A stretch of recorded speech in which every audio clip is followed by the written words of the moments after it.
Hello, Legionnaires. I am John Maxley Schlo, your favorite curmudgeon, critic, and judge. That's right. I'm giving you the episode number today because we're going to jump right into this. Along with me today are Brett Heathen Dog Grismer, Kevin Boom Gun Siembieda, and Sean. I still have no nickname, Roberson, to join us for another episode of Gamer Talk. What is good today, gentlemen? It's Roberson, not Roberson. That's right. No, it was the Marine guy. I always get you because I worked for 3MEF, and there was a General Roberson that worked for One Mardiv right next door, and I was like, I got it beat into me. It's Roberson, or he's the opposite of you. I just remember he's the opposite of you. No, it's funny So because that when I was in the Air Force, I got pulled into the commander staff, and I answered to whatever, right? When I was in the military, it's like, you don't have time, and who cares, right? But it was so funny when the chief and the master sergeant in charge of the commander staff, they started correcting everybody who came in and even refer to my name wrong. I wouldn't have to be there. And I was like, wow, okay, thanks guys. I mean, they were like kind of sticking up for me, I guess, you know. Well, in fairness to everybody, it's spelled the same, just some people pronounce it Roberson, other people pronounce it Roberson. And so Roberson is a sept of Clan Robertson. So it's pronounced the same way in from Scotland. So that's why. But I've met plenty of Robersons in Texas. But it's funny, anybody who I've met who pronounces their name Roberson in Texas, we're always related at some one or two grandmas or great aunts or something back. So that's always funny. My dad could always figure it out if we met another Roberson in Texas. So. Yeah, no, I'm serious. You might want to remind me the next time you're on as well. Like I said, I do get that confused. And the reason I get it confused is because of literally the opposite. I kind of find this funny in an interesting sort of way that I got corrected here, right? I used to get corrected all the time when working for the Marines. It's like, it's important. Roberson, that is an important distinction, apparently. It's okay. It's fine. I just, And you are our favorite curmudgeon. There you go. Well, judgmental curmudgeon. Judgmental, that's right. As a matter of fact, from now on, just call him Nick. Nick? It's fine. Nick's good. It's a good, strong name. You're not going to get that confused. Okay. And everyone clocked that R2-D2 ringtone, by the way. Yep. Well, hey, let's. We got a lot of things to talk about today. Let's knock out all these pre-stream super chats. Yeah. That popped You in. guys are fanatics. Yeah, this is great. Right? So right off the bat, CPK 4791 talking about some Star Wars stuff there. Thank you very much for the $50 for the boom guns out there. Yeah, but he doesn't get any. Just saying. Yeah. Unless you're going to buy some product. It's all for me. That's always a good idea. But it's funny you did $50. Now, I don't normally do this on a Sunday stream, but this is booze. I will drink to CPK 4791. RG-14 rail cannon. All right. So thank you very much, sir. Then we got up here, we're going to go backward just because it's easier for me to click on that way. Unofficial Shifters, Rift for number 15, page 88, before Rift's Ultimate came out. Anyone else has something to add? Similar format, category, book, name, page number. What? No, you see, that's why you don't go backward. It's a continuation of Is it? Okay, fine. About. I'll start at the beginning. See, Freeborn, Dogboy, oh my God, Freeborn, Dogboy Mystics are available. Lone Star, page 39, typical Freeborn O.C.C.s, and for Heathen Dog Shifter discussion, Rabbit Pleasure Bunnies, Purebred, After the Bomb, page 127, and Alignment Principled, After the Bomb, page 32. God damn it. All right, you know what? Screw. I'm going to end this damn shifter thing. All right, I'm going to end this. Are you finally going to research it? We're going to have the discussion? Yeah, I know. I've been saying that for so long. We're ready. You just got to give us the points. I know. You got to give me the bulleted list, man. I don't want you to try and prove me wrong. I just want you to yes man me. Come on. I know. Yeah, and I'm not a yes man, as everyone has discovered. Well, you can play one on TV. Come on. Anyway, I'm gonna. Yeah, this is happening. I'm typecast. Sorry. Look at Tony over here. Yeah. All right. I do one thing really well. Poly Robotics, thank you very much for all the super chats. We'll move on to the second one here. More Shifter, apparently. Shifter, Rift's main book, page 87. Rift's Dark Conversions, page 177. Megaverse Builder, page 39 and 48. Rift's Ultimate Edition, page 120. Both RME and RUE are used because not everyone is using Rift's Ultimate Edition. Okay, I think these are points for you, Heathen Dog, to these are things that he means me to look up and read. Right. Okay. And I'm going to do that and then dissect you in public. Well, and then bring it back and then let me and Kevin respond to it. We'll do a whole show. I've been waiting for this when we talked about this on the members only stream on Friday, where I've been waiting for this because, in all honesty, I don't know. If Heathen Dog's right, I'm going to agree with him. If Heathen Dog's wrong, I'm going to agree with Kevin and Sean. You know, I want to see where it is because I like the idea that it can, CAN, blow up in your face. I think those things are neat. I don't like the idea that it, quote unquote, will blow up in your face. That would be a problem. So that's where I'm looking for that dichotomy. So I'm definitely interested. Definitely interested. Let's hit the next one. Next one, Palladium Fantasy 2nd Edition, Diabolus, 117 and Summoner, page 135, are unique to that setting, unheard of anywhere else. Where he is absolutely wrong. Once the Rift's Ultimate Edition came out, the Summoner's trap card on himself ability was given to the Shifter. The whole summoning creatures thing. Well, it's like my buddy Aaron Burkett. He's in charge of the Savage Rifts production now. He says every Palladium book is a Rift source book. Well, It's true. He's not wrong. I'll flip the script on that. I think every Rift source book is also an After the Bomb source book. You can, I absolutely have found ways of looking at some of the Rift stuff. Obviously, it's really high powered. You temper it a little bit and bring it into some concepts that I've got for After the Bomb. So Palladium Fantasy, Heroes Unlimited, After the Bomb, everything that came before Rifts was just leading up to Rifts. There you go. Or everything is a Teenage Mutant Ninja Turtles transdimensional source book. Yeah. I not thinking it that way. No. No. There's a section. We have a section. Let's leave the mutant animals out of in this, the new all right? book. It's interesting how the Mutants in Orbit book has more information for the TMNT setting than for the Rift setting. The Rift setting is just basically all equipment. Yeah, that's true. No, there's lore. Well, and Archie's son. Yeah, lore. All right, let's hit the last one. Move on. Official Shifters. Again, we read this one, but just to put it in context here, unofficial shift. Oh, so this is unofficial Shifters Rifter number 15, page 88, before Rift's Ultimate came out. Anyone has something else to add? Similar format, category, book name, page number. These are all apparently to counter Heathen Dog and his view of the Shifter. Apparently, he loves Shifters so much he spends time like reading on the toilet and making notes to stop. This man after my own heart. We got to cross-reference everything, dude. That's right. Book and page number. Continuity, man. So Poly Robotics, thanks for that. Also, by the way, thank you to everybody who is here. We're at $150, so I guess I'm not running any ads on this stream after it goes live. May as well just let it go live. No ads now. Good job, guys. Thanks for taking all my. Oh no, I got super chats. Never mind. So. What else did we want to? Oh, before the stream started, other than messing with Heathen Talk on the Shifter stuff, we wanted to talk real quickly before we dive into our real subject here. Let's look at our project, the project status page. Are you guys good with that? Yep. And we'll talk about that. And one of the things that I've been kind of pushing on the Discord is reminding folks that when you guys come on, is we're here for gamer talk. We're not here to talk. Why can't I find it? Oh, that's why. Book or whatever. Talk about all the different products and so forth that are out there because, oh my God, it won't find it. There we go. You won't because to be fair, you already have it all right here. I'll zoom in on this. If you guys want to talk about this a little bit, and then so what do we have? New releases. So I'm assuming new releases are things that are, oh my God, released, right? Yes. All right. Well, that makes sense.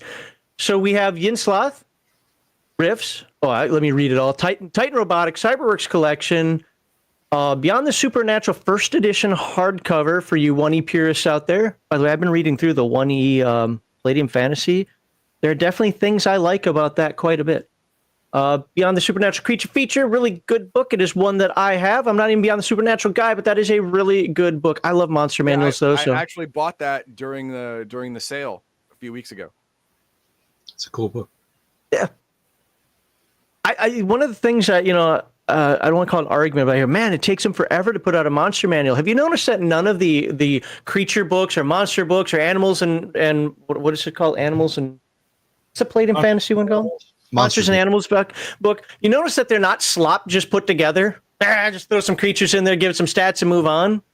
They actually are fairly interesting, even if they are based on normal tropes. It's almost like there's work that's put into some of that. And The Rifter, number 85. Now, okay, when are we getting a new Rifter? That's a good question. Okay. Wish I had a good answer. Okay, all right. Yeah, just we've got material. It's sitting there. it's because of there's been so much administrative stuff. Yes. And we talked a little bit about this before the stream started. But that's one of those things is Wayne has been really active helping us resolve a lot of that. And so he's the editor-in-chief of the Rifter. And we want to keep it that way as long as we can. And then we've been really busy too. So, I mean, that's once we can free him up, and we are getting in that direction. But, sometimes we often get lots of curveballs that like this new EU compliance regulations. Yep. You just drop everything and fix that thing, and then a month later you're like another thing comes in. And so anyways, I'm not trying to make excuses, but I the last couple of weekly updates, especially this last one that went up on Friday, I talked about a bunch of the stuff that's kind of been happening and going on. So I encourage people to check that out. But we have a ton of stuff happening behind the scenes to make Palladium stronger and to grow the company. And I think once products start to come out, you're going to see a nice steady stream. Yeah. And there's going to be a couple of big surprises. There's a big reveal coming in a few weeks. So Ooh, I can't wait. Neither can we. And Fireman's calendar of Palladium, right? What's that? It's a fireman's calendar type thing from Palladium. It's just me every page. Kevin's the bonus for Christmas. I'm the center spread. Yeah, there we go. I did want to say something about Rift's Coalition Manhunters. We have a new cover for that, and we're going to be updating the title because it keeps being confused with the old Manhunters third-party Rift source book. Just so people know, and the hardcore fans know, if people start getting confused, it's like no matter what we do, I think there is confusion and will be confusion. But we have a new. What is the new title? I can't think of the title. I can't remember exactly. Anyways, it's adjusted title where it's about psyop. It's basically coalition psyops. So God damn it. with the new cover. So why'd you put that up there? that's a really cool idea. Gee, I'm gonna have to keep that in mind. Max was on the receiving end of this already. I'm gonna have to keep that one in mind. There's a game. What was it called? Rick's game. Oh yeah. The Shroud of the Avatar. Yeah, Shroud of the Avatar is I don't know if it's still up. It probably is. It is. No, it is. It is. Okay. A guy that used to work with us, Rick. He worked very closely with the Shroud of the Avatar people, and they wanted to thank him. And since Max hates elves, they decided to create an NPC elf named Max Liao in the game. And he's probably still there. Cool. Being dopey. I call him a Romulan, not an elf, because Romulans are cool. We've got a lot of our fans' names in a lot of our books, especially the Great. Now I'm going to be an elf somewhere else. Thanks, heathen dog. Make me the shifter. All right. So, in active production, we have Teenage Mutant Ninja Turtles and Other Strangeness, Redux. I've never heard of this. Can you tell us a little something about that? It's cool. It's got like Ninja Turtles in it and mutant animals. Yeah, it's at the printer. Is that the printer? All right. So when can maybe people start to expect everything to kind of come together in that? And the reason I'm asking this is because I've got a couple other Kickstarters that I've backed where they're like, dude, the books have been done for months. I'm just waiting on the other crap to get here from other shippers and so on and so forth. Are you guys running into any issues like that? I hope not. Not yet. Not yet. It's all seems to be going along well, but Okay. you know, we're hoping that it can ship before Gen Con. But you know, that's the tough thing is it's literally outside of our control. You know, so you get it off to the printer. You hope everything goes well. So we're trying to make sure that we've been doing everything we can to make the entire process as streamlined as possible. But yeah, it's a big project. There's a lot of different things like safety testing for the miniatures and dice and stuff. And it's just like, So if you step on them, you don't break a toe like a Lego? I don't even know what the testing actually involves. I think it shows no toxic materials. It's like prove it's like giving it the stamp that yes, it is what it was produced the way that they said it was produced, basically. Okay. Yeah. You know, kind of like And if a child safety swallows testing it, it's for not your our for your, fault, it's a your dumb kid. You know, like your vitamins, right? They safety test your vitamins. It's not about whether the vitamins, you know, the product is safe. It's just does it contain what it says? does it do anything? Yeah. Does it do what it says it does? Is it like 99% kelp? Or in this case, you know, are the miniatures the size they say they are? So they would be very hard for a child to swallow. I don't know. Okay. Stuff like But that. you know, we are having a meeting tomorrow morning with our shipping partners. Yep. So things are moving along. Oh yeah. Nice. Yeah, we're getting ahead of a lot of things too to make sure everything's in a good spot. So best we And can. I think you guys have done a really good job in those weekly updates of kind of explaining the process as best you can without diving in, you know, too much of the sausage making, right? And just letting everybody know where it stands. You know, Kickstarters, I think in some degree are getting better at that, but there's still some that I'm like, dude, you haven't said anything 18 months. You still alive? That has not been Palladium Books. You guys have been pretty much in front of, there's a lot of stuff going on in generalities and keeping everybody informed. So I think that's a good thing. We do our best, you know, and with this project, you know, every time we put something on the Kickstarter, well, the Kickstarter page now is locked, but when we put things on the Kickstarter page, when we did official updates, all had to be approved by Paramount, who were really great to work with. But it also meant that, you know, we wanted to make sure sometimes there were, you know, a few months here, 6 months, I think 5 or 6 months for one of the updates. But it's because we didn't really have anything substantive to really say. And so there have been some delays like that, but we hope everybody appreciates. It's just, hey, we are here. We don't want to go 18 months. That'd be nuts, right? A year. But yeah, I think everybody's been happy with it. And so, yeah, we're really excited about the products. We try and keep everybody informed about my favorite part of the last weekly update was actually when you guys mentioned Legion of Myth and Kevin's like, I don't know what the hell we're talking about, but we'll be there. I seriously, I had a good laugh at that. I was like, okay, well, at least you'll be here. It was a crazy week. I couldn't remember what we discussed. And I'm just like, look, we'll be there. You be there too. It'll be fun. I loved it. I'm not gonna lie, I loved it. I was like, you know what? He's gonna be here. I don't care about anything else. That's fine. Yeah. And just to go over this active production stuff real quick. So yeah, Sure. the Turtles books are at the printer. Yep. Yinsloth Adventures It is should be far along. Expedition. Yeah, Yinsloth Expeditions, but it is that's in progress. You know, some of this is Kevin's really busy right now helping us get a lot of this administrative stuff done. So once he has some more freedom again, that should be pretty quick. Bestiary 2 is we actually were just approving art. You got an email yesterday from one of the artists, so that is there's some final art and writing that's being done for that. Nice. But yeah, it's already in the process of layout and everything. So Oh, look at that. And then there's an answer to my question. It says right there, the Rifter 86 annual. yeah, we're accepting materials for it. We just, you know, haven't been able to push it forward on it as much as we'd like to. Yeah, and if you press them really hard, there's a bust with Wayne's name on it. Well, yeah, Wayne's been doing a good job. There's been you know, again, the Turtles thing has been a heavy lift because we're doing a lot of things we've never done before. Miniatures, dice, GM screen, you know, so, and then there's a lot of it.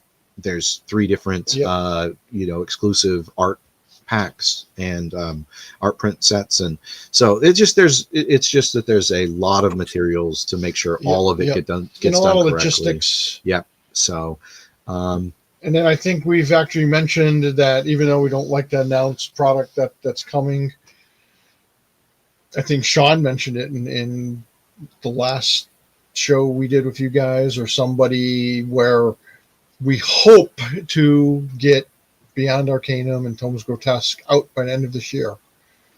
So that's him. Goal. That's him. That's this guy. That's him. That's my personal goal. Kevin has hope. Sean has given up that ghost. Well, the thing is we'd have to have Expeditions and Antarctica done. Yes. So, but Beyond Arcanum, I think Beyond Arcanum and Tomes Grotesque, there will be at least a lot of movement on it this year. Yes. If we don't see it actually hit print this year. Yep. Or I should say release, right? Because that's the other thing, fans, it's not out until they receive it or they can buy it, right? And it gets shipped to them that day. So, but yeah, no, this is all stuff that we're pushing hard on. And scroll down a little bit. Sure. Laszlo 1 and 2, Disavowed. Yep. Arsenal. Yep. And we probably could add on to that page Chaos that Earth guy. Responders. Yeah. Oh, yeah. I want to be that guy. As a matter of fact, CPK has a good deal going on. If Heathen Dog gets a name in this thing, can his PC be a coalition manhunter who blindly hates shifters? No, we'll make him a dog boy. Kill him. We'll make him a shift. I don't want to be an anthropomorphic animal. Yeah. We'll make him a shiftless shifter whose right-hand man is a legion of mutant animals. Or maybe he's the That's what he summons. Maybe he's the mutant animals. Maybe he's the killhound lackey of a shifter. Oh, that'd be really good. Really good too. Yeah. I'm starting to think this is getting personal. It's just so easy. Yes, and Heathen Dog's heart shrank 3 sizes that day. I don't think it's already Cole, so and then if you can just scroll down, we have certain titles that are on hold. First Responders is not on hold. We are getting art and other work. I'm doing a lot of work on that right now. But Chaos Earth. Okay. Yeah, Chaos Earth. And then but a lot of this stuff we'd like to do it, but it's officially on hold because we got to chew through all the other stuff first, right? And in some cases that there's material done for it. Like one of the things that was in development, we actually have probably 40 pieces of art for Coalition Arsenal. Yeah. But we haven't talked about it because God knows when we're going to get around to write it. That's why it's not technically in the on hold status, but it's in development because sometimes active production is like we're writing on it, we're working towards a soon close release date. Some of this other stuff though, it's here it is. It's in various levels of art and other production. So here's the interesting thing that I'm not sure that people fully understand. I mean, to be fair, you guys have some freelance writers and so forth. We get that. But generally speaking, it's you two. And okay, so we got five here, and to be fair, you could count this as one if you really wanted to, but whatever. Like you got 5 here in the in active production. You go 1, 2, 3, 4, 5, 6, 7, 8, 9, 10, 11 that are being developed. On hold, I'm not even gonna count this, a bunch. I can't even get one book done in 4 years. I don't know how, like what people's expectations are in terms of like, why haven't you written every book that we like and want?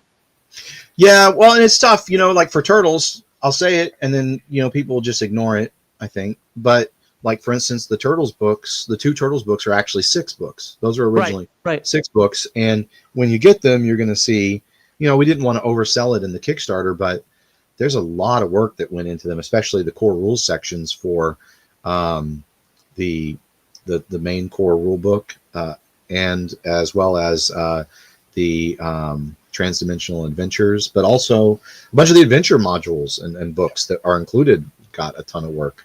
So that was why did that take a year? Well, because it's 6 books. It's like doing a revised edition of 6 books at the same time, and all these other bells and whistles. And then this canceled section is important. We listed it with the date of when it was announced in some official Palladium that it was canceled. Yeah. So we just want to make sure that people understand. Now, if you have people that ask about any books and they're not on this page, let us know. We'll add it. But I think this is pretty comprehensive. Yeah, I demand this one, sir. Africa too. I mean, that was a good call. I mean, sometimes you just got to take the L and move on. What? I'm not a fan of Africa. The book, Yeah. I'm not a fan of it. Plenty of people buy it. It's still, a lot of people love that book. That's crazy. It's crazy to me. So see, that's talking about crazies. This I want this book. Riff's crazy. He's got a special place for crazies. It's weird because I've never played one. I've never played one, but you have him on your show. There he is. Yeah, and he's gonna point to me somehow. Yeah. I point nowhere. All right, well, there we go, folks. If there is something on there, as he said, that isn't on this list that you've heard of or believed to be out there, whatever, send them a message, let them know. They'll get it updated. There were a couple on here already that needed to be updated, just little tweaks. But I really do like it. We hear people ask, and it's like most of these have an official answer. And we went through a lot of effort to put together these pages. Yep. So, and it's just honest. It's just straightforward. Is anything happening with it? Do we want to do it? Yes, it's on hold. Is anything happening? No. Do we want to do it? Yes. So when are you going to hire 15 other writers full time in order to get this stuff done for you? Show me 15 other writers that are as good as Kevin. Who know the material. I'm not going to dump and are good enough to do it. We will not dump product out. Yep. That is never going to happen. There's your problem. You have too many rules. If you want stuff that just gets dumped out there, there's plenty of other companies that go buy books. But the thing about the Palladium books is, some are better than others, but in general, we've got people buying the same book 20, 30 years later or rebuilding their collection because they can't get anything like that anywhere else. So, what I don't understand is why Chaos Earth isn't more popular. I mean, it's fairly it is the perfect thing to take a Heroes Unlimited game and move it into a Rifts type setting. It's a perfect transition. I think it's you just can even do the end of the world. You can have the end of the world in game with your characters experiencing it and their heroes trying to save everyone and realize that it's a fool's errand, and then have to change tactics, protect who's left. That's awesome. That would be an awesome campaign. Yeah, it's a cool game. And I think the main reason it kind of has faltered a little bit in the last 5-10 years is that lack of support material for it. Yeah. There's only the 3 source books for it. And because initial release, it sold great. I think we printed 20,000 and that sold out in like the first 6 months, and printed another 10 or 20,000, and it's done, very, very well. It's just, people, and it's one of those settings I think that people need a lot more direction, because it's like, well, what should it be? What's going on? What is Nima doing? What's collapsing? What's rising up? And that's one of the things I'm trying to approach in First Responders as I'm updating it, because we have an old manuscript, but is to make sure that it has plenty of adventure material and things to do. And I think that can be really tough with any game that has a unique setting and setup. And creating a campaign in Chaos Earth is a little more difficult, because the idea is everything is falling apart. If you try and save everything, you're just going to fail everywhere. So the player characters have to choose what they're going to save, who they're going to save, and why, and that can branch off your campaign into a choose your own adventure type thing where you got to write 5 campaigns in one. Right, or do they have? It depends on how you structure your campaign. Are they part of, technically, like an official part of Nima, so that they have a commander who's giving them orders, right? Because you could also play. We're on our own. We're trapped out in the middle of Omaha, Nebraska, and we're trying to, save the day, and we don't have comms, right? So there are a few different ways that you can run the campaigns. Yeah, I mean, the whole scope thing all depends on what O.C.C.s the game master allows the players to choose. If you choose police and firefighters, the first responder guys, then it's going to be far more local, right? But you're not going to have as many resources. It's going to be much harder. If you are NEMA troops, it's going to be much less local. It's going to be regional. You're going to have all of the supplies you want in the beginning, but there's going to be so much more happening, so many more fires happening that you have to make the choice of which fires to put out and which to just let burn. Yeah. Well, and one of the things I'm trying to also make clear in this, even just in the art, is, you're sure you can start a campaign during the apocalypse or right at the right day before the apocalypse kind of thing and live through it, but you're either going to have a few sessions like that, right? But then you're going to move into the main timeline, which is immediately after the apocalypse, which is you're living through a nuclear winter, right? Everything's covered in ash, and ash continues to fall, and food's not growing, right? And the ley lines and everything are cutting off communications, and or reducing the distances that even those powerful radios can communicate at. And so it's an interesting setting, but making that really obvious to the game master and easy to have somewhere to move forward from. It's not. The funny thing is, I think that everyone's so familiar with the zombie apocalypse or fantasy that most game masters can easily wrap their head around. Oh, I want to do something like my favorite fantasy movie or books that I've read. Even if it's not the same, there's a lot of inspiration that you get from that. Same thing with zombie apocalypse, or same thing when I play like any of the various Star Wars RPGs. I have a million ideas of things, fun, cool, weird things we could do in the Star Wars setting. But when a setting isn't as immediately familiar, and it's more unique and new, which is one of the great things about Chaos Earth or Nightbane or something like that. That does mean that there's more onus on the game master to come up with appropriate stories. So we're trying to make sure that as we continue to do source books for existing lines, or as we reboot things or move things forward or launch new stuff, not that we have any new product lines coming in imminently, that we are going to make sure that we have a lot more adventure material, just like the Ninja Turtles and TMNT and Other Strangeness had. What was it, like 12 different NPCs, and and they're all paired up with one or more introductory adventures. So that was a really great book that in a very small form factor had tons of stuff for a game master to work with, and I think that really helped it be the beloved classic role-playing game that it is. So, and by the way, just so the viewer doesn't think I was bored or being rude when I was like looking off, I was actually making some notes for things we can do with Chaos Earth as we were talking. It gave some ideas. Always working. There's two things right here. Help the players understand that pet food, while tasting like crap, is surprisingly nutritious. Right. And that is going to be part of your diet. Vegetables are a thing of the past, buddy. Oh, I love my asparagus. Well, you love the memory of your asparagus. Now it's a Futurama bachelor chow for you.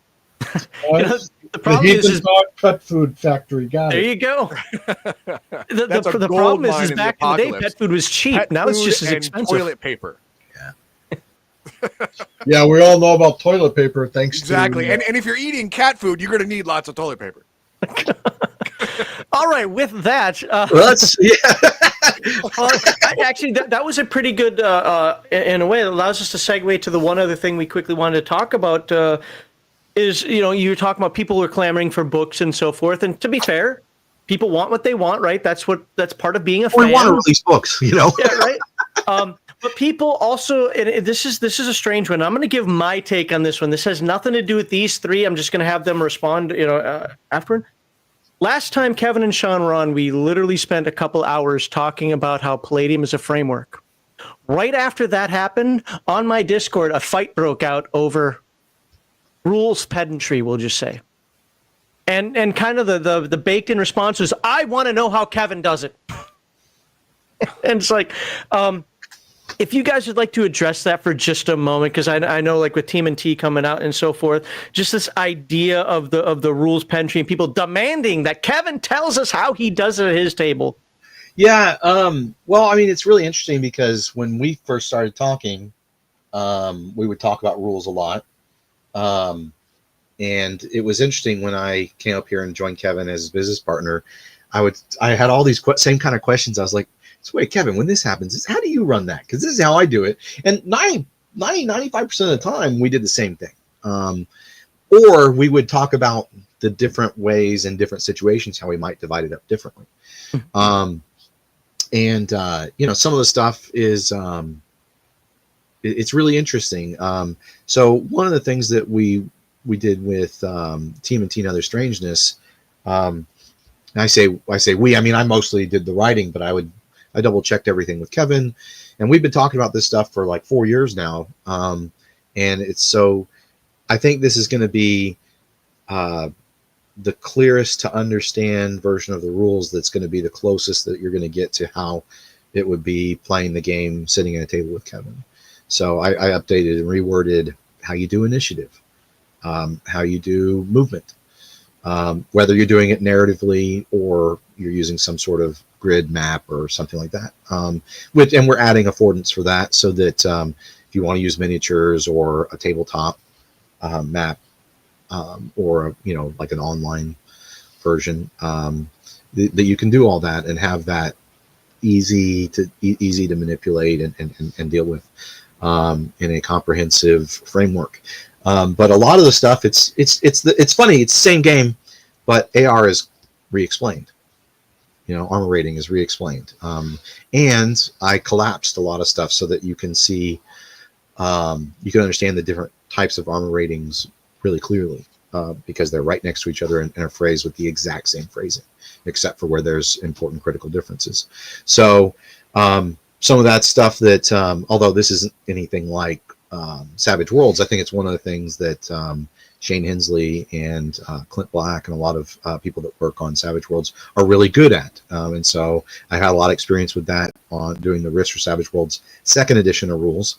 And which is funny because it's how do you get the feel of Rifts across in a different system? Well, here it's how do we re-explain this without changing the feel of the game? Yep. But how do we explain the rules clearly to a modern audience? Yeah. Because whether you're a new player or you're an old player that's been playing games all along or back into things, you have there's different expectations than there were 30 years ago, because game design and terminology has shifted and changed and grown. So we're trying to adjust with all of that and make sure it's as clear as possible, and reduce the number of things that can get in your way, like acronyms. Just trying to dial it back a little bit for this game. It's still SDC, but you can also just call it structure. Still structural damage capacity. It's your IQ, but you can just call it intelligence if you want. So little things like that to make sure that we don't overburden. If a sentence has 3 or 4 different acronyms in it, it can start bog down new players and game masters when you're trying to get clarity. Trying for as much clarity as possible. There's also a lot more examples. I added a lot of examples for even in just the combat terms section of how that specific term would be applied. And there is a great write-up for combat example in the game, and it's the same story. Again, it's funny, if you go compare it to the original book, it's the same story. The same thing basically happens with the 2 characters in the story, but with the rules clarifications, it's completely rewritten. So but I know we have a lot of questions about rules and stuff, so we just hope that there's been so much of an effort put into updating this stuff for the TMNT and Other Strangeness Redux. We hope everybody will go and look at that, and then we can maybe answer some questions. Yeah. But it's just that if it's all been represented afresh, we'd really like to wait to answer any questions until people have had a chance to take a gander at that.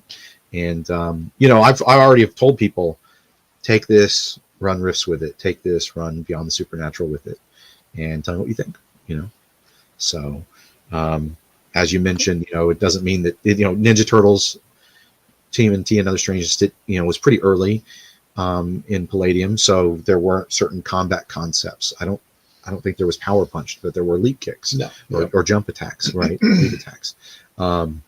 There isn't auto dodge, so it's not going to explain maybe quibbles about auto dodge as you would apply it in Rifts with your juicer, but it should help answer 95% of the questions that are out there. Awesome. All right. And then, then there's the ones that frustrate me. I don't know why. It shouldn't frustrate me. It's not my game. But the ones that are like, well, hold on. In Heroes Unlimited, you said that this power does 1d6, blah, blah, blah. But over here in this other write-up, it says that it's 2d8. And which one is it? Pick one. Like, I don't understand why that's such a problem. Well, a lot of those questions do happen, and it really depends on the context to make your decision. For example, if it's a Rifter, well, that's almost always non-canon. So if you want to stay as raw as possible, then you can't use that. But if both books were canon, you have to ask yourself, was this other differing write-up in a specific individual NPC or whatever? Because specific individual NPCs can have different damages, different number of attacks than normal, different stuff because of what they've done in their life up until that point. That a lot of times in Heroes Unlimited, you have all of the geniuses, the electrical genius, the mechanical genius, the weapons genius, all that stuff that can modify damage, rate of fire, number of attacks per round, armor rating, total stuff.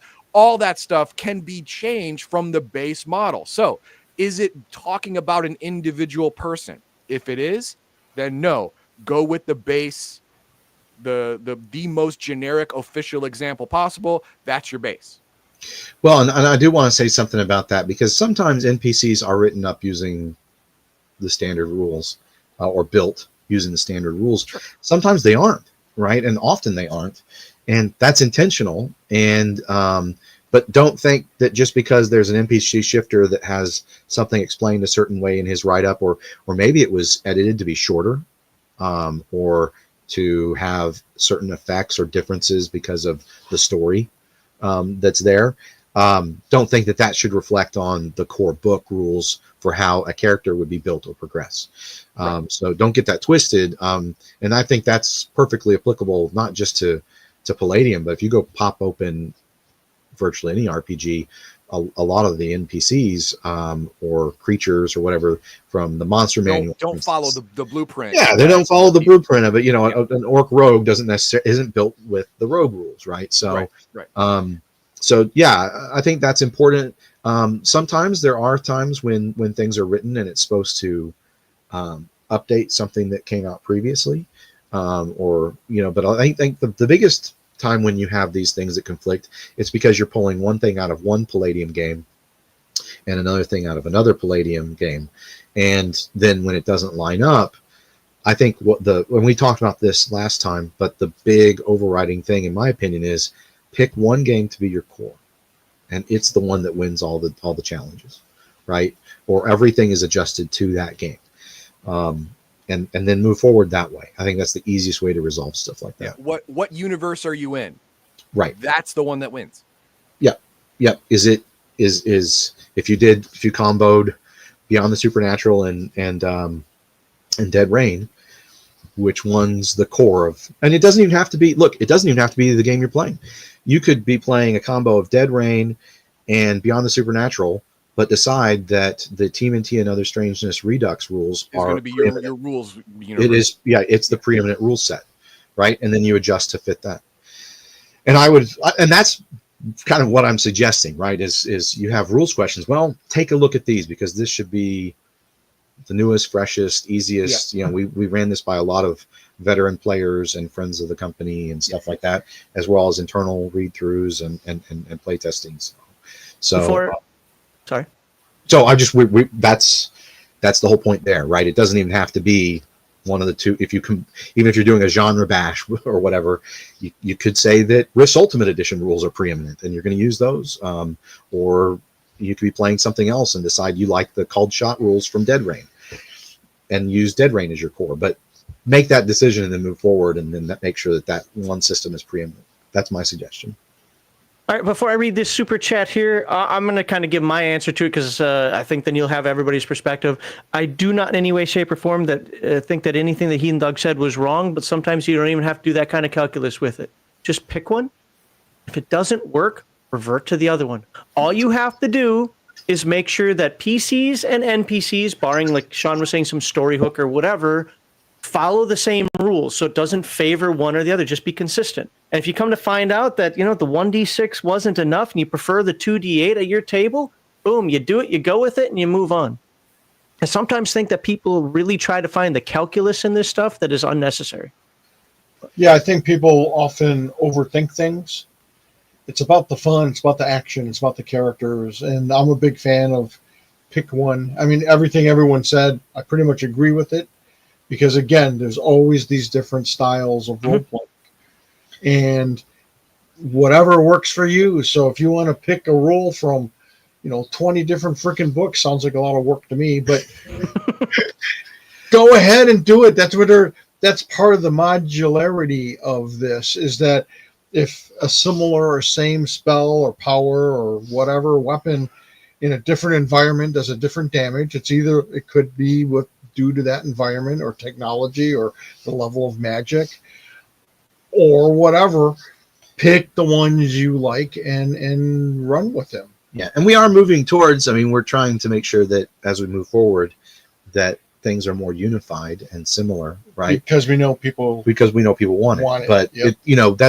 That doesn't mean that I can wave a magic wand and it magically changes the text. It changes the text in all the books that have all been sold everywhere. Right. So that's not going to happen. And Kevin and I aren't the kind of people, we don't want to just be like, here's a new edition, here's a new edition, here's a new edition, right? Just for the sake of, we could sell a whole bunch more core books, right? Yep. We want to do it, and we want to do it right, and we want to do what's best for everybody. But at the same time, we are trying to unify things and make sure it's as clear as possible for all players. So again, that's why I do say to a lot of people, even if you don't want to play TMNT and Other Strangeness, you probably want to play TMNT and Other Strangeness rules, right? Even if you're not playing Ninja Turtles or Mutant Animals in a modern setting, right? Modern comic book type setting. I think that there's going to be a lot of mileage that people are going to be able to get out of that, and transdimensional TMNT, just for the vehicle customization, and all that kind of stuff. All right, let's hit this super chat here, and then we will start getting into our actual topic for today. Law Dog says, everyone hit that like button to support Legion of Myth and Palladium Books. Much love to Kevin and Sean. You guys are awesome, and Palladium Books, hands down, makes the best games out there. Little heart symbol. Thanks. My goodness. Thank you, Law Dog. I think so. And then Mythical Fool for 25. I don't know who Ron is, but we got 25 of them. 25 Ron. I got a lot of work that Ron can do, so he's going to need to be. There need to be 25 of them around here to go. Thank you very much. My table, my rules. GM got it. Table. Why so much? It's Romanian. It's Romanian money. Awesome.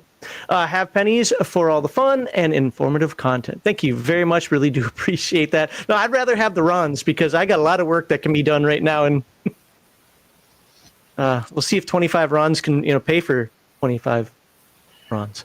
Hey, all 25 right. runs is $5.70 US. That's more than pennies, man. Thank you. Yeah, awesome. Yeah, thank you very much. And actually, I was kind of waiting for this comment, so I'm gonna cheat here. Mason says, after the flash sale was mentioned on a previous Legion Myth stream, Kevin and Sean, I purchased 4 Palladium books, slowly filling out my collection. I'm trying to convert those people. I will convert. So appreciate that. We appreciate it. We appreciate you trying to convert people. We appreciate the converted. We appreciate our longtime fans. Thank you very much. And Kevin Sullivan for $10. When I work on a new setting using existing rule set with slightly different mechanics in the minutia, I pick the mechanics that fit the setting best and then create documents compiling the rules. That's a very old school mentality, sir. Yeah. I love it. But newer players don't want that. It's weird to me, but they don't want that. But thank you for the $10. I find a lot of modern gaming concepts to be just odd. Quick, fast, now. Like, this is a process. This is. We used to spend hours making characters and hours creating settings and hours creating adventures. Things like that. It's like, no, that's not the right way to play anymore. Okay. Now it's more like a video game. Yeah. Okay. Well, our topic for today is to talk about O.C.C.s and how to play them with. More interestingly, I think, for lack of a better term, more creatively. This isn't to say that anybody's playing anything wrong. This is just to try to add some spice, some difference without playing against type. Playing against type is the laziest, worst trope ever when it comes to I'm not just like every other cookie cutter character of this type. So we're gonna try to dive into what maybe makes an O.C.C. an O.C.C. or the people within it. Members of that O.C.C. other than just a list of skills, kind of like what the mindset might be for many, not all of them. And then we're gonna twist that. We're gonna twist that knife a little bit and find out how you can do things differently and still stay true to what that means. And for most of them, I think it's almost anything you want. But before we do that, I'm going to ask a couple of generic questions here, just to get into the mind of Kevin and Sean a little bit on this one. So, when you guys mind block auto D. There you go. Little hats come out. You can't do that. So when you create a new O.C.C. on top of let's say an already established one, like you've got the Juicer Uprising book, you've got Free Quebec, I think, with all the glitter boys and so forth. What core design philosophy guides you when crafting those so they feel both archetypical, they're glitter boys, right? But also fresh and new and different at the table. And this is just a generic thing. We don't have to talk specifically about them, but how do you have that balance where it's like, this is still a juicer, this is still a combat cyborg, this is still some sort of psychic, but hey, it's kind of new and fresh because of X. Well, yeah, that's the thing, I think, is to make them new and fresh. We have a handful of characters that I think are, like, there's a whole bunch of, like, wilderness guys. Like, I can't think of them off the top of my head, but like a trapper and a huntsman. Like everything in Dinosaur Swamp, right? Sometimes they're just too nuanced and you get lost in the idea of, oh, but this guy's got an extra special ability or skill because he specializes in hunting and skinning the animals as opposed to blah, blah, blah. But generally, when I'm trying to create a new character or a variation of an existing popular character or O.C.C. Well, first of all, I think of them as characters. So these O.C.C.s, I try to find what's going to make them truly unique. I'm always bitch slapping my freelance writers when it's like, what is this? This is just. I don't like. I can't tell you how often we get just like a whole bunch of skills, or well, I don't even want to talk about that, but I'm not going to name names, or like 6 O.C.C.s that are fundamentally like one skill different from another O.C.C. in 10 different books, and then you want to make sure whatever you put out there, you couldn't just easily recreate it with some other O.C.C., especially out of the core book. I think part of it is you need to have trade-offs, right? You don't want to have, this is a Wilderness Scout, just better at, right? Exactly. I mean, there shouldn't be something like he can do everything a Scout can do plus this. Yep. No. Which you see a lot. Something away. And we reject. You want, for me, when I'm writing all this stuff, a new O.C.C., a new villain, an important NPC, I try to think of what's going to make this character unique and compelling. In the case of an O.C.C., and I think a lot of game designers don't do this, which baffles me, is I role play in my mind, if not in a play test later, I role play in my mind, why would I want to play this character?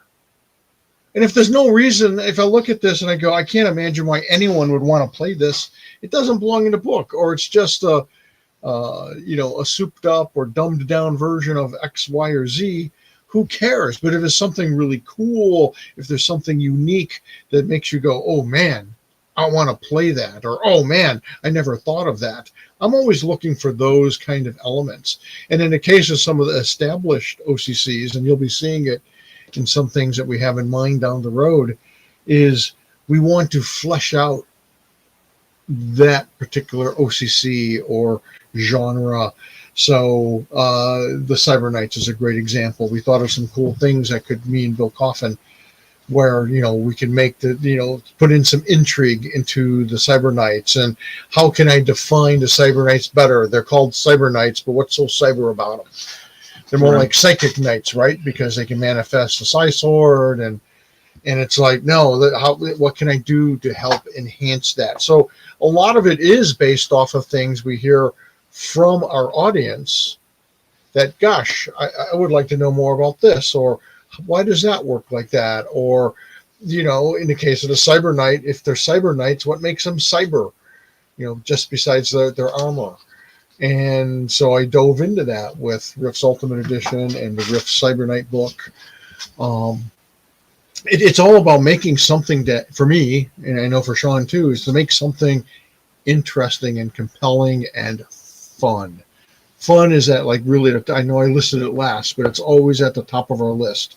What's fun about this? Why? And that means asking yourself and role playing a player. If I'm a player and I'm looking at these characters, why do I want to play that guy? And I know some people who are more into warrior types or mage types or powerful characters look at some of our what they consider puny characters, like an operator or a vagabond or a wilderness scout, for example. And it's like, well, I would never play that character. That's fine. You don't ever have to play that character. But I've gamed with a lot of different players. And, one of the things I learned very early on with my Defiler fantasy campaign was that some people want to play some of the craziest shit. And I love the idea. For me, one of the fundamental concepts of role-playing is that you can play anything. For that one guy in 10 who wants to play, some brainiac or the body doctor or just sort of the wilderness wanderer or the jack of all trades or a mechanic or a scholar, it's there. And it's different, and I try to make each O.C.C. unique unto itself. Yeah. One of the things I thought was really cool, Rifter 85, Will Irwin wrote up a really great couple of articles, and we did a lot of editing on it because we really enjoyed them and thought we wanted them to be able to be something you could use at the table. Yep. It's obviously anything the Rifter's unofficial.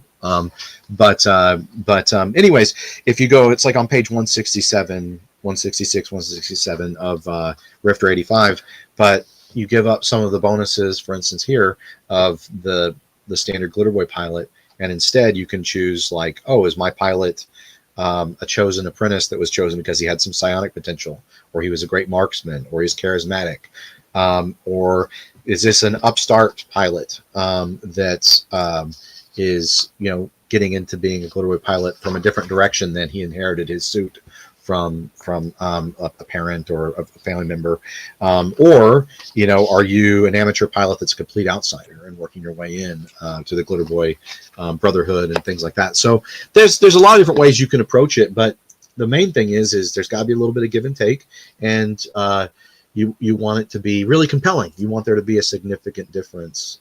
That's how I look at it. That's how I looked at. I mean, you could see Titan Robotics, the Raw edition versus what came out in the book, and the only new O.C.C. in that book is the Titan Robotics Dispatcher, because the rest of them that were in the original Raw edition I didn't feel like were different enough, unique enough. Instead, I just listed these O.C.C.s that already exist are commonly part of Titan Robotics dispatcher team, or Titan Robotics courier teams. And so that handled, the only person that really needed to be unique was the O.C.C. for the leader, because if you look at it and you look at what you can get from, say, some of the intelligence specialists and other characters in the core game, they really didn't cover the kind of skill set that the Titan Robotics dispatcher needed, which was much more of a like a human intelligence as opposed to like signals intelligence or something like that type of character, if anyone knows military intelligence terms. But they're more hands-on, wearing disguises while combining that with high levels of investigative and intelligence skills, a certain subset of those. Yeah. So I had I was actually going to bring up late, and I will still bring up. I got a question about the Cyber Knight later when it comes into more creative ways of role playing them. And that book, I apparently don't have that one. Might be the answer to everything. Let me read 2 super chats real quickly, and then I want to ask a Glitter Boy question on here, and somebody in the chat will probably correct me anyway. Heathen Dog, if you I see you starred one. If you want to grab that when I'm done with these 2 super chats, go for it. I will. Or if you think there's a better time for it. Poly Robotics, thank you for another $20. He says, TSR is king. Long live Palladium Books since I found it. The king is dead. Long live those the are king. the exact words of a Exactly. Yep. The king is dead. Long live the king. Exactly. And then Law Dog for 1999 says, I've always thought of Cyber Knights as cyber knights. Wow. Yeah. You look at the spelling there, folks. I'm saying it right. What a great O.C.C. I always liked it. Yeah. Yeah, one of the discussions on our Discord was about, can somebody else get the Psy Sword? I don't know. Well, yeah, just not the same one. Well, there's the psychic power. What is it? Psy Blade. Sword. Yeah. Yeah. Yeah, So you can get that, but it's not the same as the No, it is Cyber not Knights. the same at all. That's their. And you have to wait till 3rd level to get it for everyone else, but the Cyber Knight, and the Cyber Knight one is super special. It lasts longer. It has a higher damage potential. It's all kind of cool stuff. So that's what makes the Cyber Knight stuff, in that area so much more flavorful and cooler than just your basic mind melter. Although I like mind melters. No, there's and there's pros and cons of each. But yeah, if you want the master of the Psy Sword, you can only play them. The Psy Warrior's got some cool stuff too, but from fair. So I think there might be a better time to bring that one from Walter MC up. Okay. I'll get it. So going back to what we were talking about, I still want to keep this general, but I'm already diving into the specifics because I kind of want to stay on topic of something you guys are saying. Glitter Boys, just as an example, you're talking about these different ways that you can become a Glitter Boy. I have yet to sit at a table of somebody playing a Glitter Boy who it wasn't handed down to them because of all the extra bonuses that they get for having that. Tell me why I should play a Glitter Boy that didn't have it handed down to him. Well, I mean, the O.C.C. as written in Rift's Ultimate Edition, that's the story, right? There isn't really that's why I was talking specifically about this Rifter 85 article. So, unless the character, that's the story of the character. Yeah. So that anyone who plays that way is playing it right. That's the entire intention. It's not. I think the only way you wouldn't have had it passed down, perhaps, would be if you're in the Army of Free Quebec. Yeah, and there's specific O.C.C.s for that as well. And you're trained to be that part of the military, but you could even argue that probably most of those guys have it passed down to some degree. Well, there's some sort of... But, and again, it depends on what story you want to tell for your character, or it depends on what story the game master wants to tell. So maybe you're a brand new guy who came across armor someplace in some old weapon, cache that was hidden away, and holy crap, there's a brand new Glitter Boy sitting there and a ton of ammo. That is actually what happened in a campaign I was in. The backstory for the Glitter Boy was he was a kid. He was playing around where his parents said he shouldn't have been playing around, and he fell in a hole just like stupid kids do. Yep. But this particular hole was a not a manufacturing facility, but an old NEMA display facility type thing, where they had it had a functional glitter boy, just not been working for 300 years, and it had all of the brochures and training manuals and all that stuff with it. So as he was growing up, he would come visit this place, be his little secret place, and he just read all of the material. And once he was older and he found a power source for it, then he was able to actually practice all this theory he'd been running through his head the entire time. And then by the time that we come to the now, where we're starting as level 1 characters, he has all the bonuses and stuff of someone who was actually passed down, because he didn't have OJT training, but he had all the book training. But once again, so here's the thing. I'm sorry, but let's make a point. It's kind of like Gundam, right? Where Amuro Ray is like secretly reading all the files, documents, right? So when he jumps in the Gundam, he knows how to use it, and everyone's like, what's going on? It also reminds me of that anime Metal Skin Panic, Maddox, Metal Skin Panic, where the guy accidentally gets locked inside a power suit. Yeah. No, but I mean, that's fun, right? And I just wanted to say some other stuff, but go ahead, Max. Well, I was looking at that. It's like, I as a role player, I mean, Heathen Dog and I have played a lot together. I look at that as being something interesting. Like, okay, yeah, but he still ended the story with the character had the bonuses. Right. If I look at Rift's Ultimate Edition, it talks in there about if you didn't inherit it. And I'm not saying that that's good, bad, or otherwise. In fact, I like to play those characters. I don't want to say on the weaker end, because I like everybody has to be viable, but I like that came across the glitter boy. But what would happen is, you sit at the table to be, oh my God, you don't have all the bonuses. Why didn't you just play a Borg, or why didn't you just play a robot pilot or whatever? So instead of obviously Heathen Dog and I don't have these hangouts. I bet you the Glitter Boys podcast out there, Rogue Scholar, I think that's the name of his channel. A lot of these people who've been playing Rifts a long time probably don't have sense, but for the average gamer who looks in, like, why would you ever play like one of the things I used to say, why would I ever play a headhunter when I could play a Borg? Like how do you kind of remove people from that concept? Like, you don't have to have all the ones and zeros. You don't have to have every bonus out there to have a viable and fun character. Well, that's the min-maxer. Yeah, I think that's just a common thing. I think, when you play role-playing, any role-playing game, you want to be the hero. You want to have maximum power. It's also just the way people are generally wired. You want to be the biggest, the best, the most powerful, the strongest, the fastest. You want to be Superman.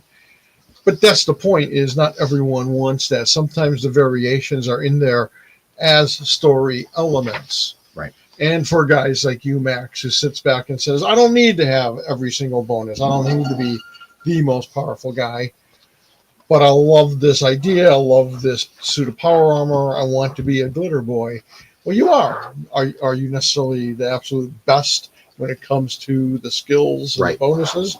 No, but maybe your character brings other things to the table. Or maybe your lack of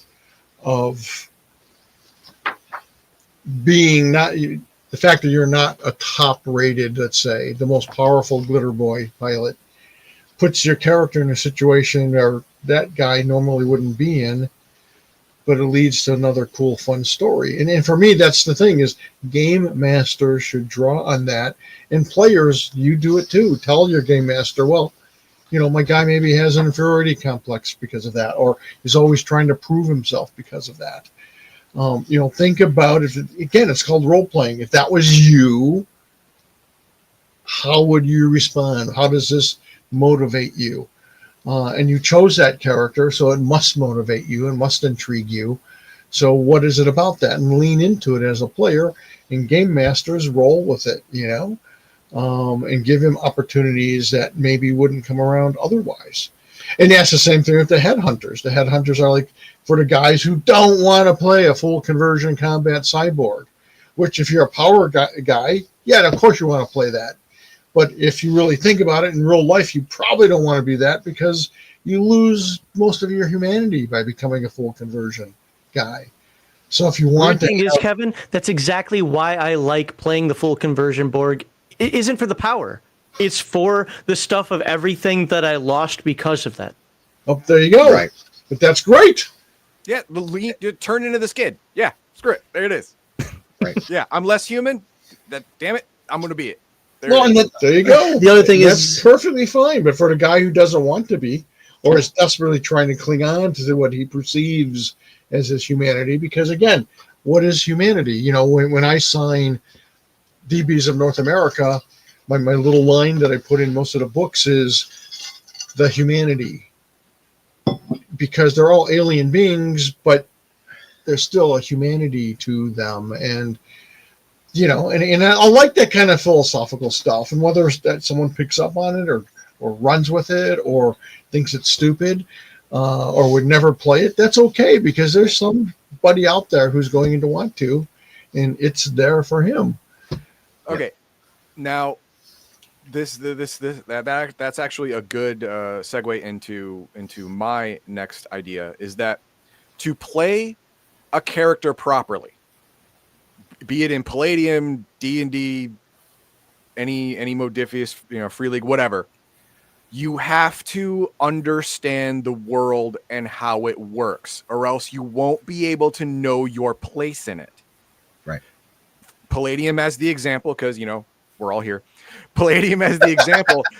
When you understand that 95% of the world is an untamed wilderness, right, and if your character wants to get from point A to B, it's going to be, even if it's 50 miles away, a 2-week damn trek through everything that wants to kill you and is completely unfamiliar to most people. How would your character fit into a world like that? Now, once you understand that, choose the O.C.C. you want to play. You will play it better. If you play a manhunter, you play it because you understand that in the world you live in, if a full conversion cyborg walks into a bar, everyone else walks out. Right? I mean, that's normal. A normal bar in a normal small town, 50 miles may as well be 50,000 miles from the nearest So we're going to town. lock up your Borg with your weaponry? Exactly, right? Yeah. I mean, you are going to be looked at not with suspicion, but with fear and terror, and for damn good reason. You are a walking calamity to these people. Now, if you have a little shiny arm, people gonna give you some side eye, but they're gonna let you sit at the bar. So you are actually going to get to play the game more. I'm sorry, you're going to get to play more of the game rather than just the fighting.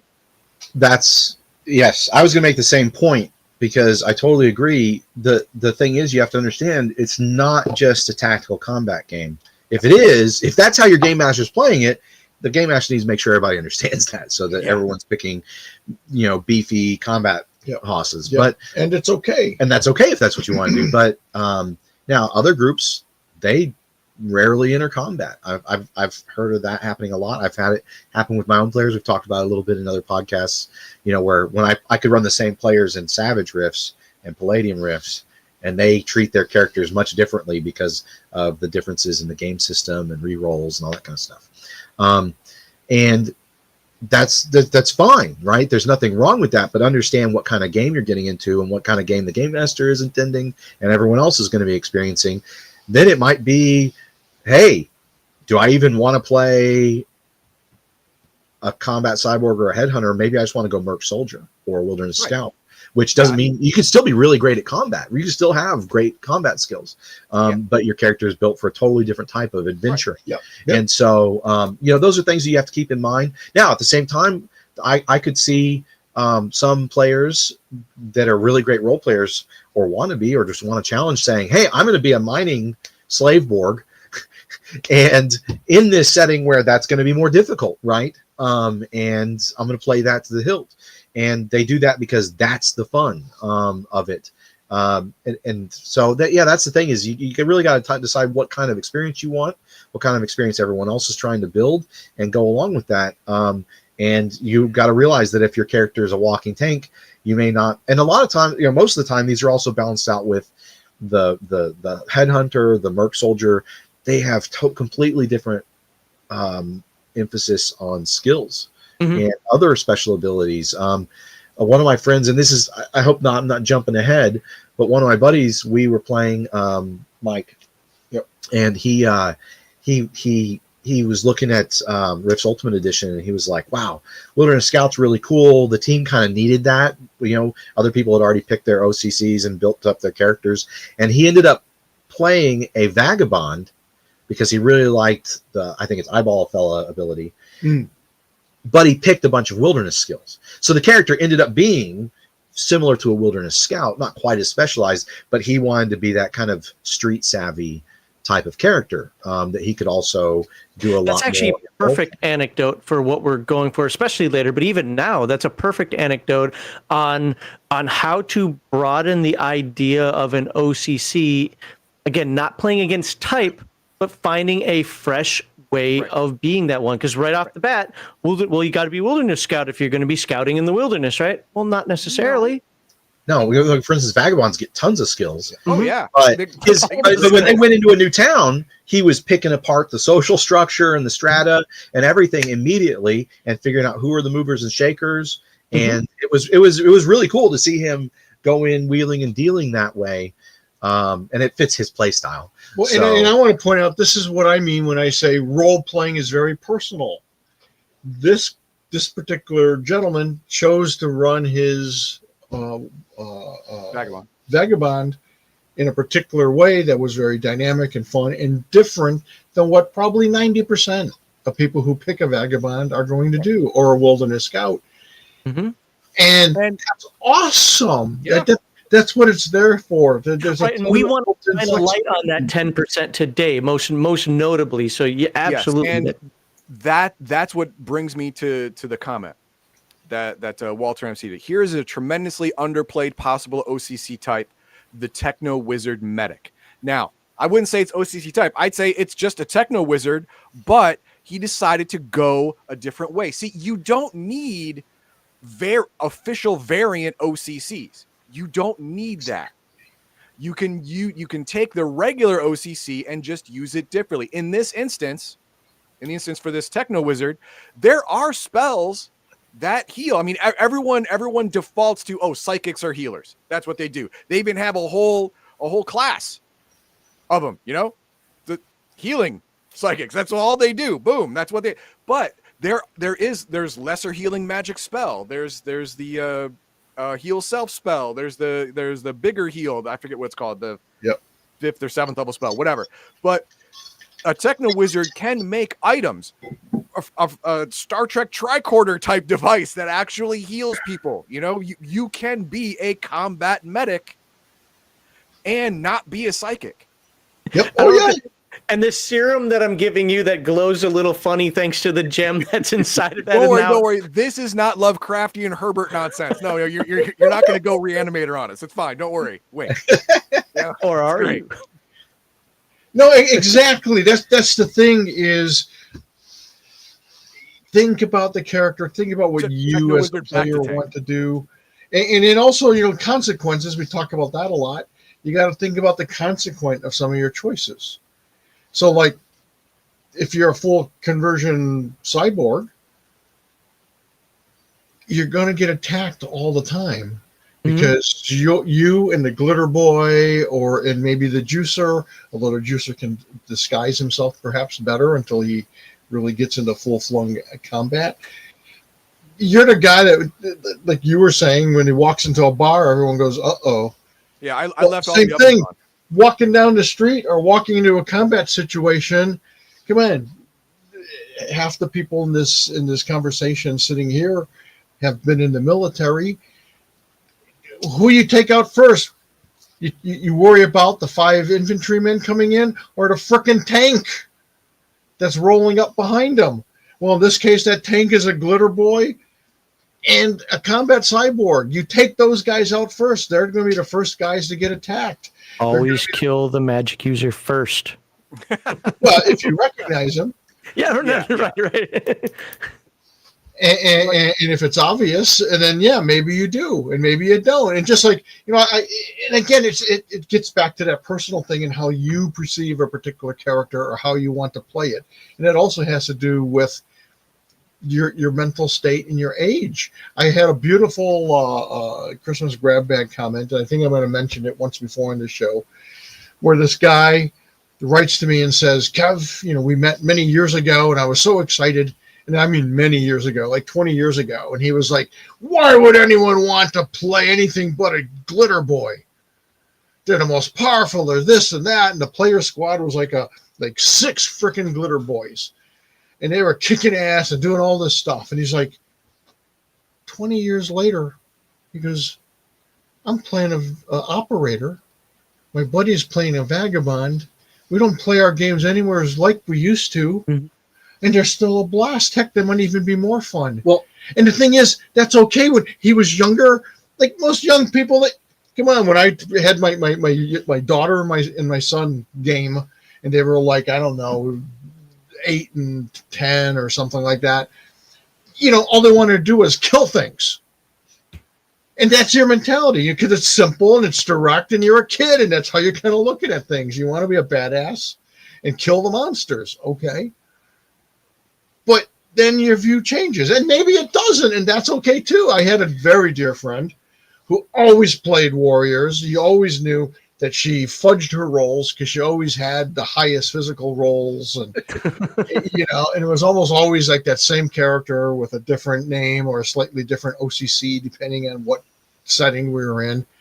And that's okay, because that's what gave her joy. That's what she loved to play.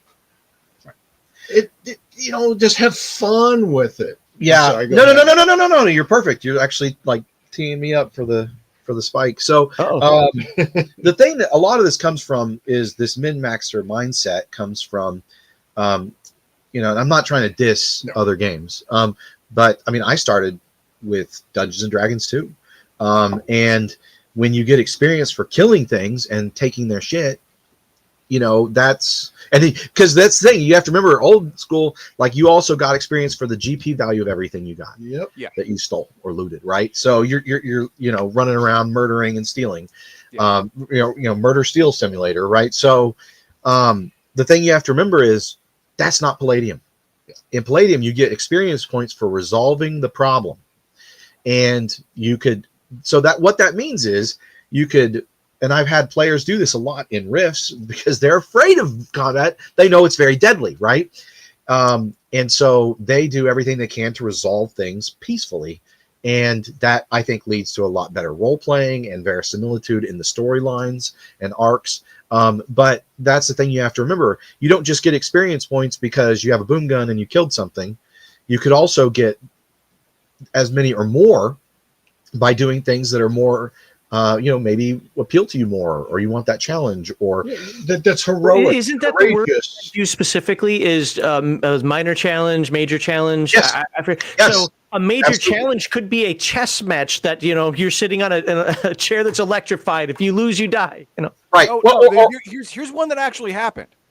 The group, the PC group, their job was to protect this town from an attack from raiders, right? So they fought the raiders. Problem is, during the fight, the town burned down. And they were all very upset that they didn't get any experience. I'm like, I don't know what to tell you, brother. You failed. Right. I guess it's just a learning experience today, not actual experience points. Right. And that's the thing that that's how you play Palladium role-playing games. So look, if you like other kinds, if you want, murder steal simulator where you get XP for that explicitly, that's cool. That's a different game. Palladium is built inside and out from the ground up for all that other kind of experience as well. And that's the way you run Palladium. You don't if the town burned down, you didn't solve the problem. You caused more problems. So that's exactly the kind of mentality that we need to realize can be detrimental to playing if you have that kind of mentality and don't realize that's not the point of Palladium and Palladium gaming in the Palladium system. Yeah, maybe you really like the Palladium system so much that you decide to change how you want to award experience. That's on you, right? But unless you want to go do that, my suggestion is think about this and make sure your players understand that, right? Just like you said, that's one of the things that I worked really hard on with the new Turtles, TMNT and Other Strangeness, is the introductory adventure has a lot of, okay, you get experience for figuring this thing out. You get experience for resolving this problem, trying to kind of put a little bit of training wheels on so that people know how you play Palladium role-playing games. There you go. And so if everybody can keep that in mind, I think that suddenly it's like, oh, well, now I understand why you wouldn't just be worried about the combat efficacy and damage output of a character, because that's not everything. Yeah, and just killing folk isn't going to get you far. Right. Well, and look, there's a dragon terrorizing the town. Do you kill the dragon, or do you solve the problem by going and talking to the dragon? You don't have to kill the dragon to get the experience. You could make a deal with the dragon. Maybe there's no way you can kill the dragon. You know, maybe you can do all that, but you don't make a deal with the dragon. You can trick the dragon. Yeah. You can mislead the dragon. There's all kinds of things. Get the dragon to move away. Convince the dragon that this place sucks anyway, and you should move. That's it. Right. You know, you could do that too. But for all the newer game masters out there, using my example, it just occurred to me that I may have caused a problem. If the player characters make a good faith effort before that combat and during that combat to have the town's health in mind, don't just randomly burn the town down. All right, don't do that. All right, now I did it because they didn't give one whit about the town. They did not think about it before the combat. They weren't thinking about it during the combat. So I had a random roll to like, well, a mini missile just went pew, and the town's made of wood. I don't know what to tell you, man. Fire is fire, you know. But if they had a thought about the town to protect it from the combat before or during, then I would not have made that random roll. You know, I wouldn't have done. I was going to say during, because there's a lot of times where your player group doesn't think everything through.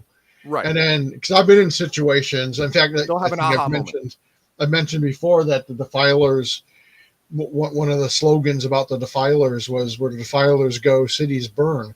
Because there were a couple of characters who loved these particular spells that were all fire-based. And they would keep using them. And one guy was a fire warlock, and he'd summon his warlock, or he'd summon his elemental, and he said, "Get that guy!" And so when the guy ran into a wooden building in a wooden town, the elemental ran right through the door, burned it, everything gets set on flame. And it was one of those great, moments. And then, you know, half the town burns, but the Defilers made a point of saving everyone and putting the fire out and getting the bad guys too. And so I sat back and went, well, you know, the townspeople don't actually realize that the Defilers destroyed half their town. And now that the Defilers saved everybody and are trying to rebuild the town, putting money and stuff into the town to rebuild it, they're the heroes. And it was beautiful, but it was great to see them go, shoot, what do we do now? We got to pivot, you know, and it was hilarious for me as the game master to see them going, oh my gosh, what have we done?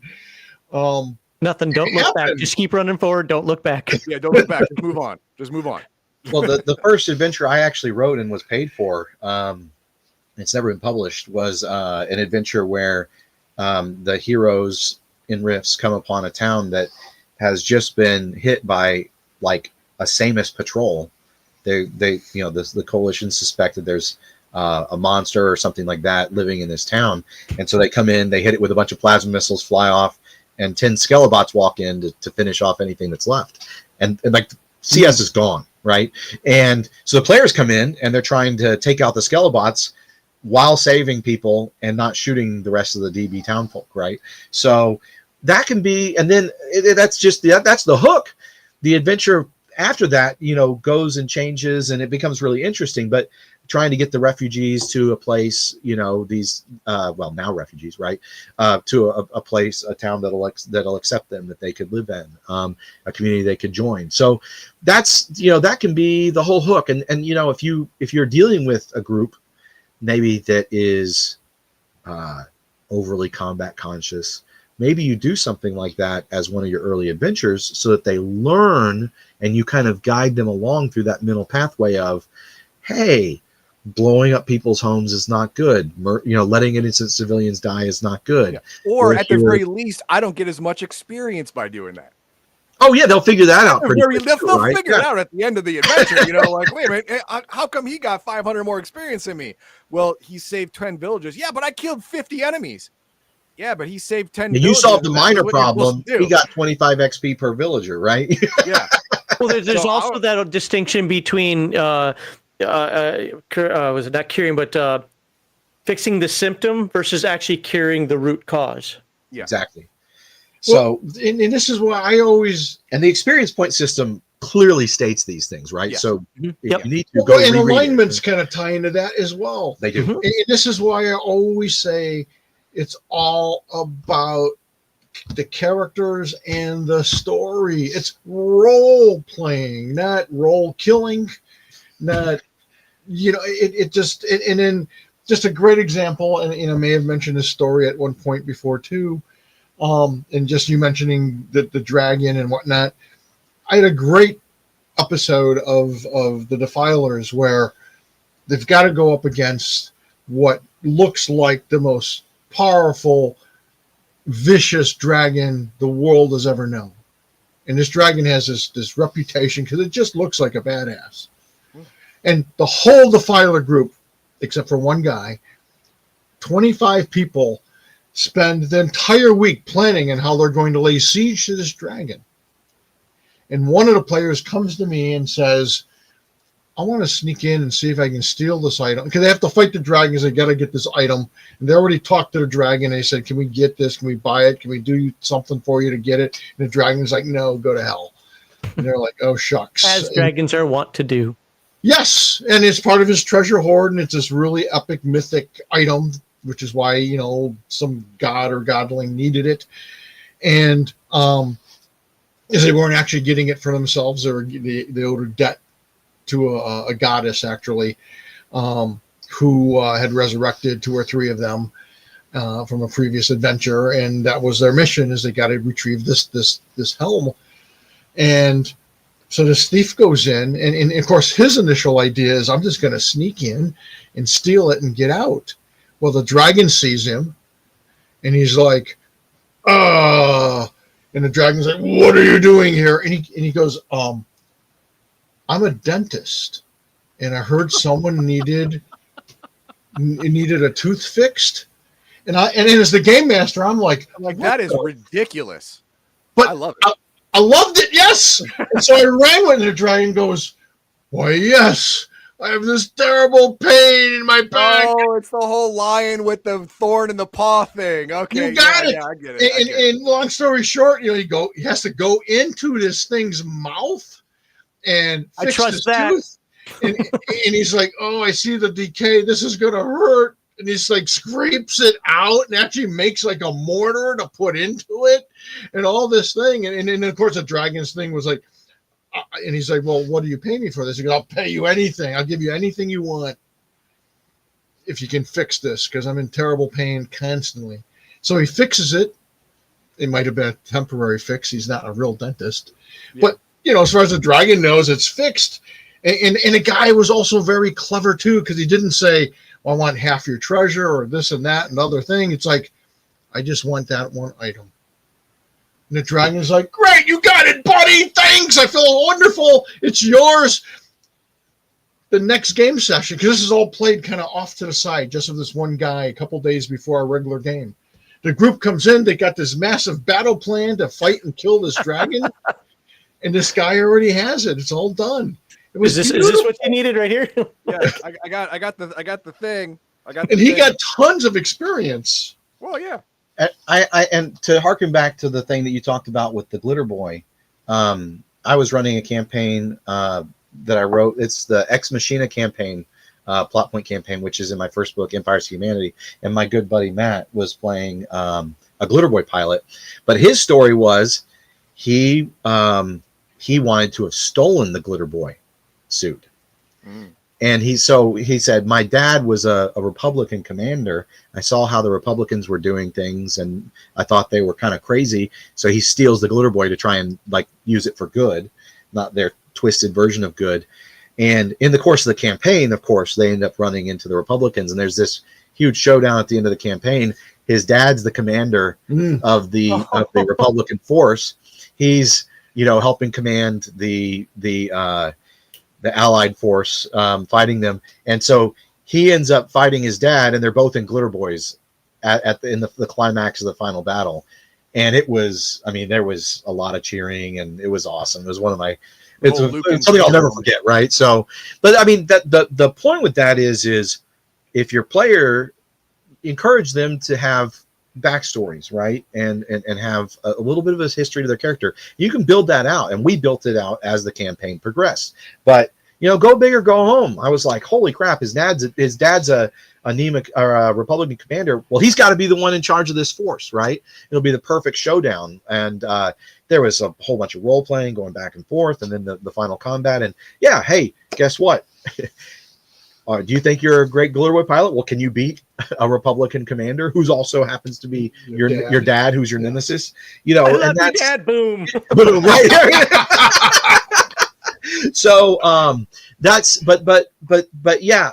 Well, hey, if the Glitter Boy's powerful, or if the character's a powerful dragon or wizard or whatever, well, sometimes the best foil is another character of that same or similar type to face off against, right? If you look at a lot of comics, they'll in other stories, they're Sherlock Holmes, his Star Wars. Luke the really is main nemesis sometimes is just the equal and opposite of the hero, right?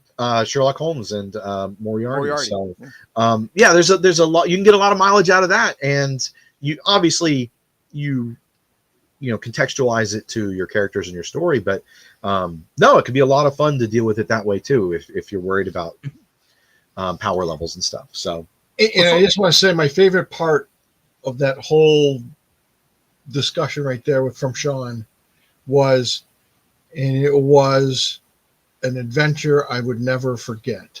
Just like I didn't forget that dragon episode, which is like freaking 30 some years ago. Right. We all have those stories. We all have those moments. And that's the beauty of role playing, especially when you embrace the role playing of it. There are just these moments that you're like, I'm never going to forget that. And it's not even a real moment. It's all in your head. It was all something that you and your fellow players created. And yet it's beautiful. It feels real. That's the magnificent beauty of role playing games. Yeah, you're not going to remember murdering 20 kobolds, but you will remember tricking 20 kobolds. You'll remember that. It's like they say when it comes to Star Wars, you talk about if you just have flashy lightsaber battles, but there's nothing at stake, the characters have no connection, you don't remember it. But you could have something that's much less flashy, but it's Obi-Wan versus Vader, and no one's going to forget that because of the stakes and the relationship between the characters. And that's the beauty of a role-playing game versus I'm going to play Risk, right? Where it's just combat or tactical decisions you're making, right? You have to build it within a larger framework for it to be interesting, a storytelling framework. And that's why role-playing is a cooperative storytelling experience.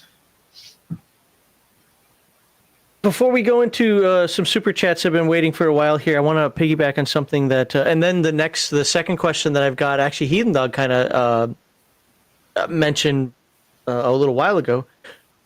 Sean, you said something a moment ago, like, I'm not big on large backstories, but you said something that I thought was perfect. Build the history as the game progresses. That's one of the things that I've been trying to instill in folks for quite some time now, is don't give me some 20-page backstory about how cool your character is. I don't care. Start off with something simple. But compelling. Compelling, right. So for example, the last actual sitting at a table game that I was in was a 5e game when I was still in Germany. and and I played a warlock there. And the story of the warlock is, in the quick version, is his house, or not, his farmstead was going to burn down. His brother was caught in the fire, and he basically said, "I'll do anything to save him." And time stopped, and all of a sudden, like, anything? And all of a sudden, and I was like, yes. And then all of a sudden, now I owed my soul to somebody, right? And I want to change that. But that was all I really knew about the character, was that I'm a warlock. I got some powers. I want to get rid of this. But I didn't know anything else about the rest of my family. I didn't know anything about what my character liked or didn't like, whatever going forward. And as we just kind of sat at the table and played, I developed more things. Like, oh, we have an elf in the group? Well, he's going to see elves as like something mystical, and you've got to listen to them because they're literally made out of magic and yada, yada. Again, not obtrusive to the role playing, but just as time went on, all of a sudden, another family member idea came up, or another situation that my character may have been in growing up that just made sense and pertinent to the situation. You don't have to do everything up front. You can embellish and add to it as time goes on. Yes. I love that concept. Yep. And for the advanced game masters out there, you can do flashbacks. So only 2 of your players show up. Well, maybe you run a flashback scene, and one of the players is one of the major characters in the flashback.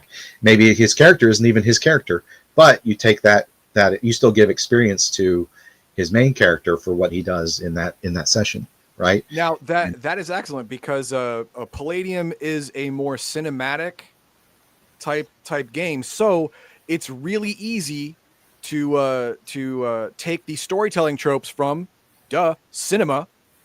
Right. Or even anime. For example, I don't know how many people are Naruto fans around here, but the backstory of Sasuke. In the beginning, you just know that his brother killed all the rest of his family before the show started, and he wants vengeance on his brother. That's why he wants to get stronger. But as the story goes on, you figure out that, well, the rest of his family was plotting against their own village to take it over, so he had to kill them to protect everyone else.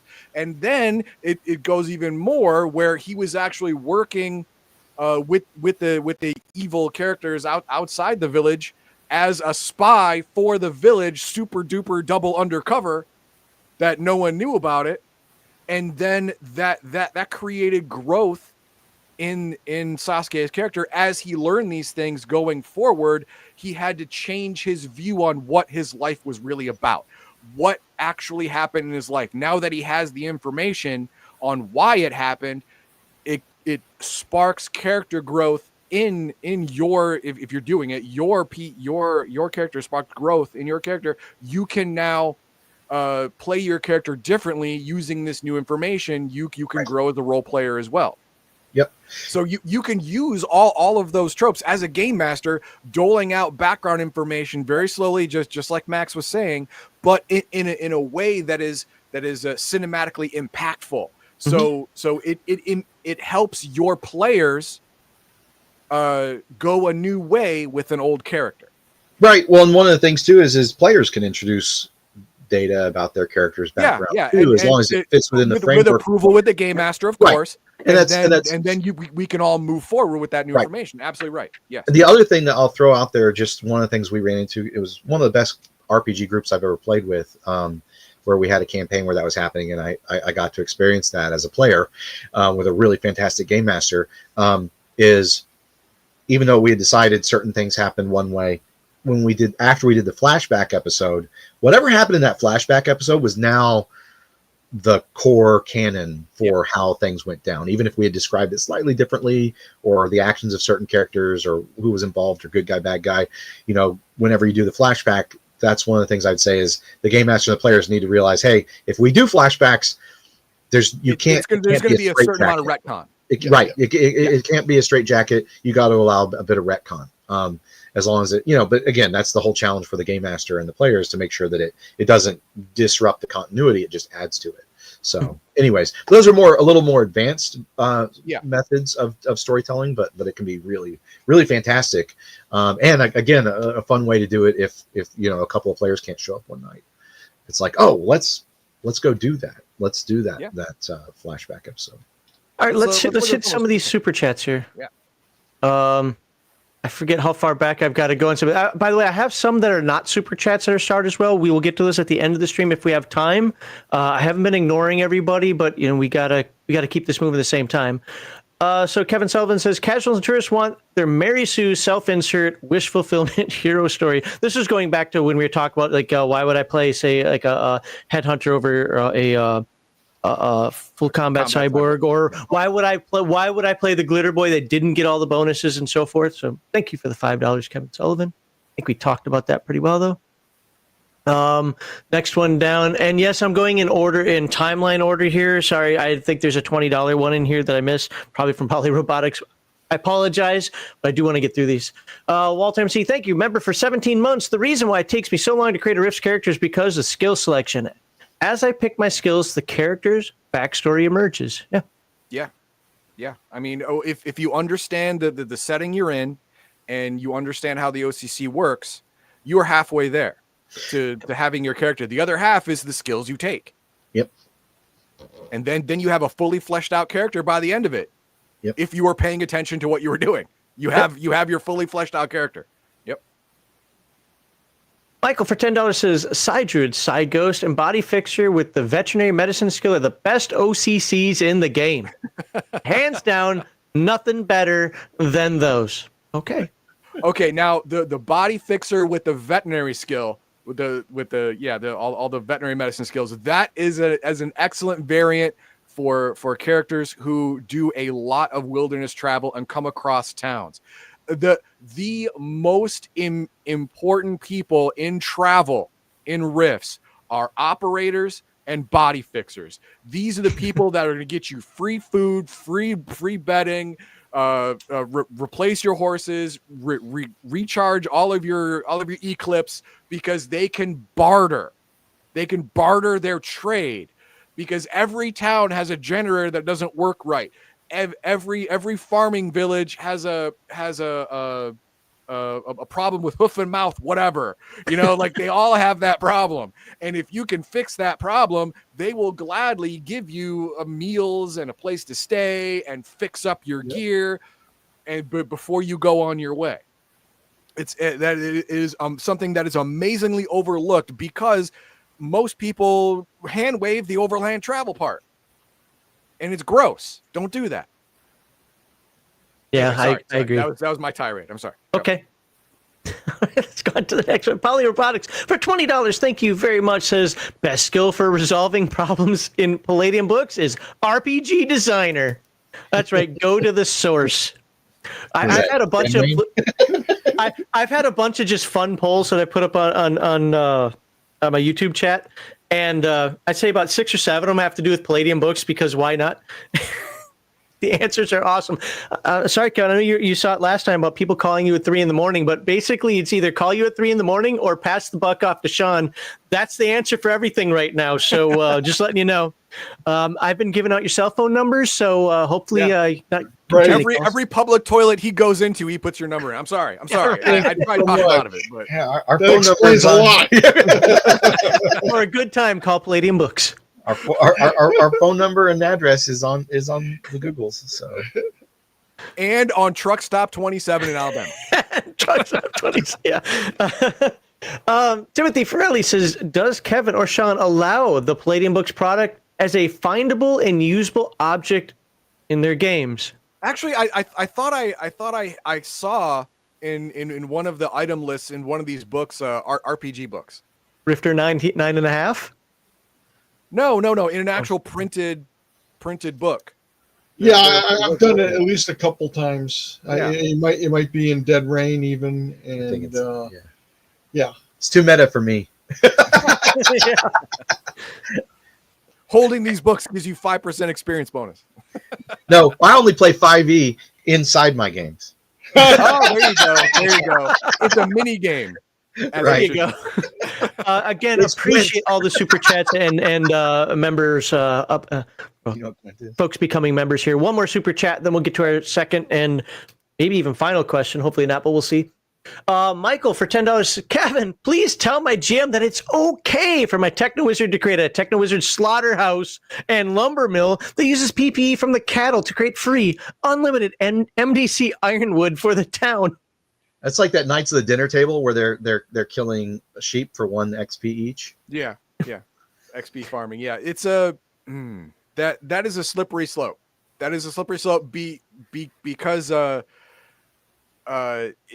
a technically reusable resource, but it's kind of grisly, right? I mean, can you say you're a hero if you put together something like that? You know, Alignments notwithstanding, though, he's asking Kevin, tell his GM, is it okay? Just say no. and you know what the answer is. I'm making a clip of this one, so whatever you say is going public. It's up to the game master. It's his game. Zing. It's his game.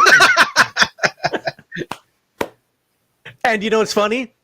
I expected that answer because it is. I mean, that's it's not a cop-out answer in that case. It's like if you didn't give that kind of freedom to the game master, you'd just be, well, again, calling Kevin at 3 a.m. all the time to say, Kevin, how do I do this thing? Well, and I Sorry, we Michael. just made that comment about a game with like Palladium Books findable within the game of a Palladium RPG. Well, I just told Kevin about Gwent, but you know, in the Witcher series, there's a card game that is played called Gwent in the setting, but they turned it into a real game. Yep, they turned it into a real game too. Into a mini game, yeah, a real collectible card game. So okay, so yeah, it is kind of cool. meta. Yeah. I would still, if we have time, I'd still like to dive into individual O.C.C.s later, but there's still a second question out there that we need to kind of do in an overview here, and that's and now Heathen Dog kind of started this one. But we'll backtrack a little bit here. Oh, hold on. One more. We got a Rumble rant that I cannot put on the screen. He says, so from your buddy, thank you, Bruce. Appreciate that. That reminds me when the player characters found a suddenly deceased wizard's lab where he's farming owl bears with 3 dozen eggs of owl bears, all about 5 pounds per egg. Some hearty eating after that. One of the things I did do in one of my games is my Mark Morant and anyways, a couple of my buddies were playing, and they were a juicer and a crazy. They were brothers, and they would watch old pre-Rifts movies so that they could make Terminator and Aliens and jokes like that in game. So we had fun with that. Okay, yeah, you know what I mean. So yeah. So for brand new players, what 3 questions should he or she answer first to choose an O.C.C. that fits both the playstyle and the story goals?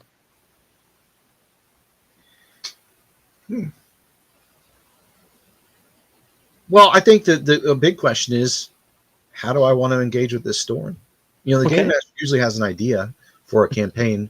Every once in a while, a game master will say something like, I want to play Rifts. But, if you ask them a couple of questions, they're going to tell you what continent you're on or city or what factions you might be dealing with. And so I think that's one of the big questions is, how do I want to interact with that story, right? And then you can make a more educated decision about what you want to do, what kind of character you want to play. Yeah, this was what 3 questions a game master asked the player? No, the player. Oh no, what the player should ask himself, like, hey, okay, going into this, what do I want to make? And again, we're using kind of the framework of like playing an O.C.C. maybe a little bit outside the box. I think number 1 is, what do I think will be fun? Number 2 is, I think, what character appeals to me? That kind of segues into fun aspect is part of that. But sure. Like I said, a lot of people have particular proclivities. So I've known people who really like to always or mostly play warriors. And that could be a question. One of the questions they ask themselves is, I always play warriors. What might be something fun to play if I'm going to try something different? And then I think the third question should be, what would benefit the group? Because I think a lot of people don't think about how their character will have an impact on the group. So, and that used to be more of an element when in OG gaming, where people would sit down and go, oh, the group doesn't have a wizard, so we need to have a wizard. Or group doesn't have a healer, so I'm going to take a priest or some other type of healer. You don't see that as much anymore. And those basic tropes are even just standard things in video games where you have the tank, the healer, et cetera, et cetera. DPS guy. So you think about, and I guess as a fourth question is, and it's almost a question to the game master rather than themselves, is, but think about what types of adventures are you going to play? Mm-hmm. You know, what is the setting and what are the types of adventures to make sure your character fits into that? Because otherwise you either be sitting around doing nothing because your character doesn't fit what the rest of the group is going to do. Yeah, I mean, it's what's your role in that group? Exactly. And that was actually my first question. Is like, what kind of campaign is this? What am I expected to do? All right, so tell me, what am I expected to do? What kind of campaign? And then from there, it helps narrow down what O.C.C.s I could take. Yeah, and for all the people that are like, oh, I want to be combat. You can do that, but if you ask yourself, the question is, what is the world like? Okay, what is our goal? Like when the game master is describing the world, he's usually also describing the big bad at the end, right? The big bad at the end of the campaign. That's the goal, right? Defeat the big bad.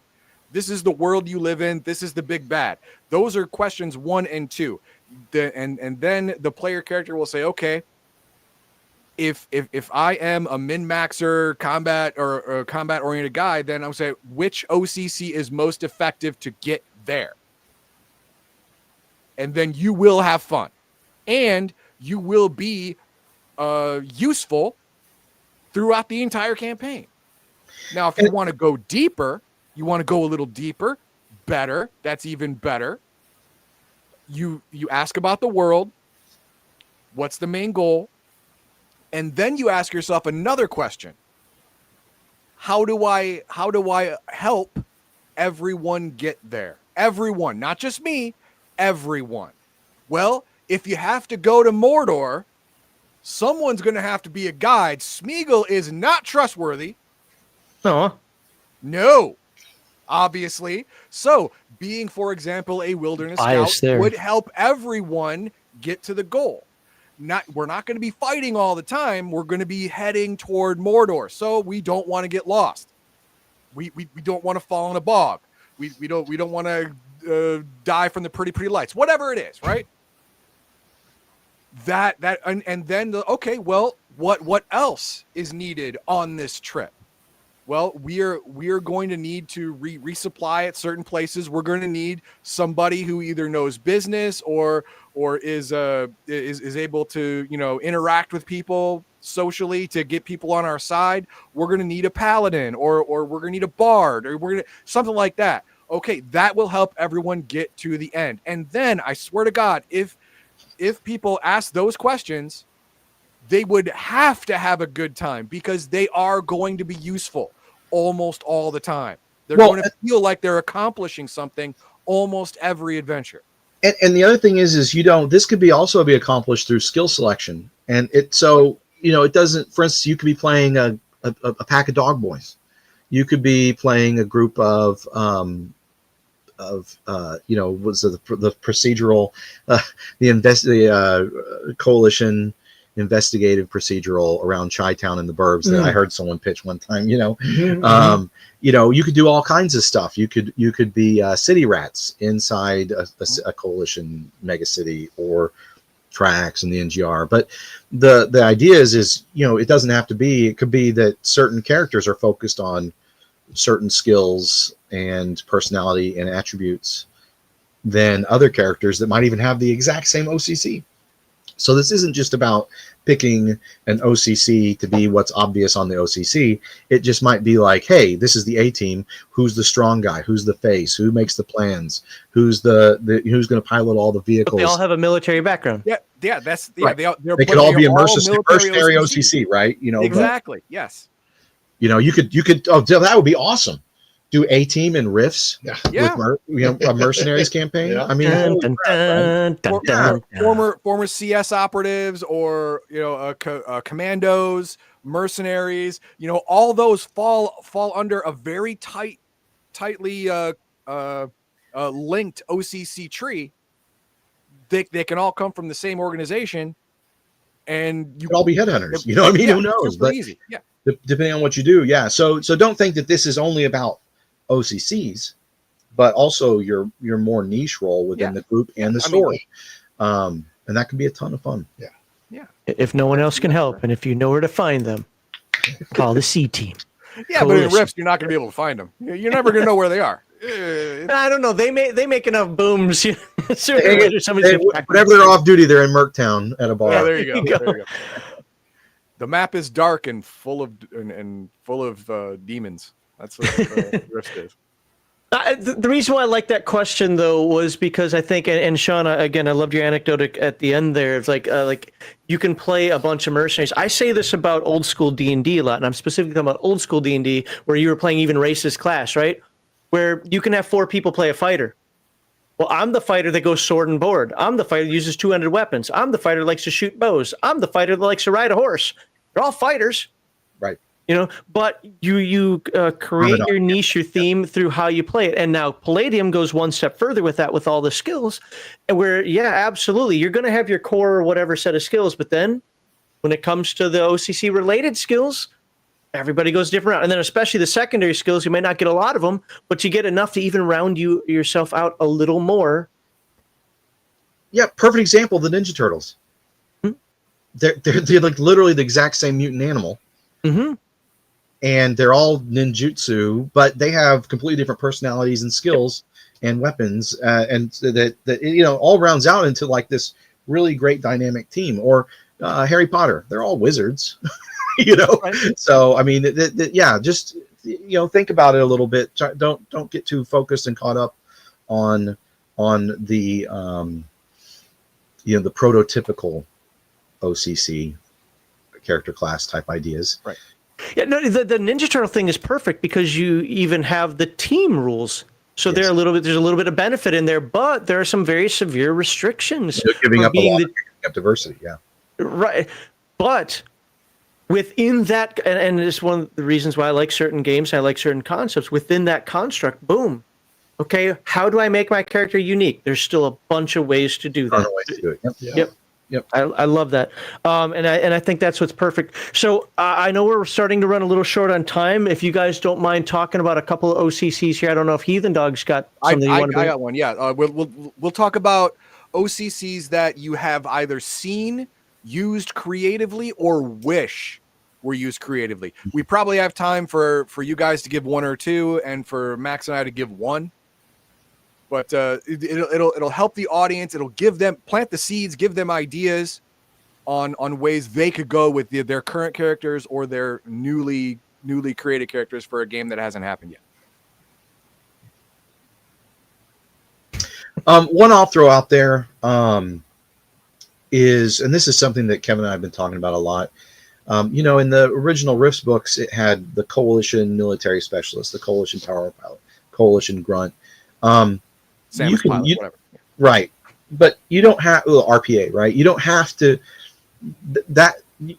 you could use that for any faction, right? It doesn't, just talk to your game master. Hey, instead of a suit of Samus, I'm going to have this from this faction, and I come from Northern Gun, and so I'm Manastic Imperium, whatever, right? There's a way that you can take a lot of these coalition or other faction based things and just kind of swap out the names of the character's stuff. fealty, Yeah, right? Who are they working for or working with, and maybe they're currently working for them, maybe they're not, maybe they're a veteran or someone who deserted with a suit of armor or whatever.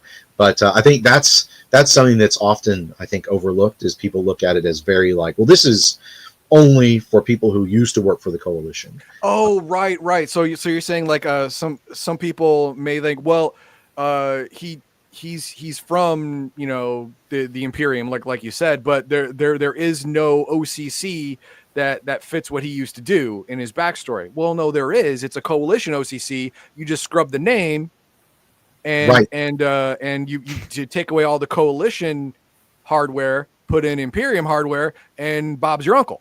You know, you now have an OCC that works great with your backstory and your setting, and you are the kind of character that you wanted to be. Yeah, there's no power armor pilot for New Tarnow, in Europe.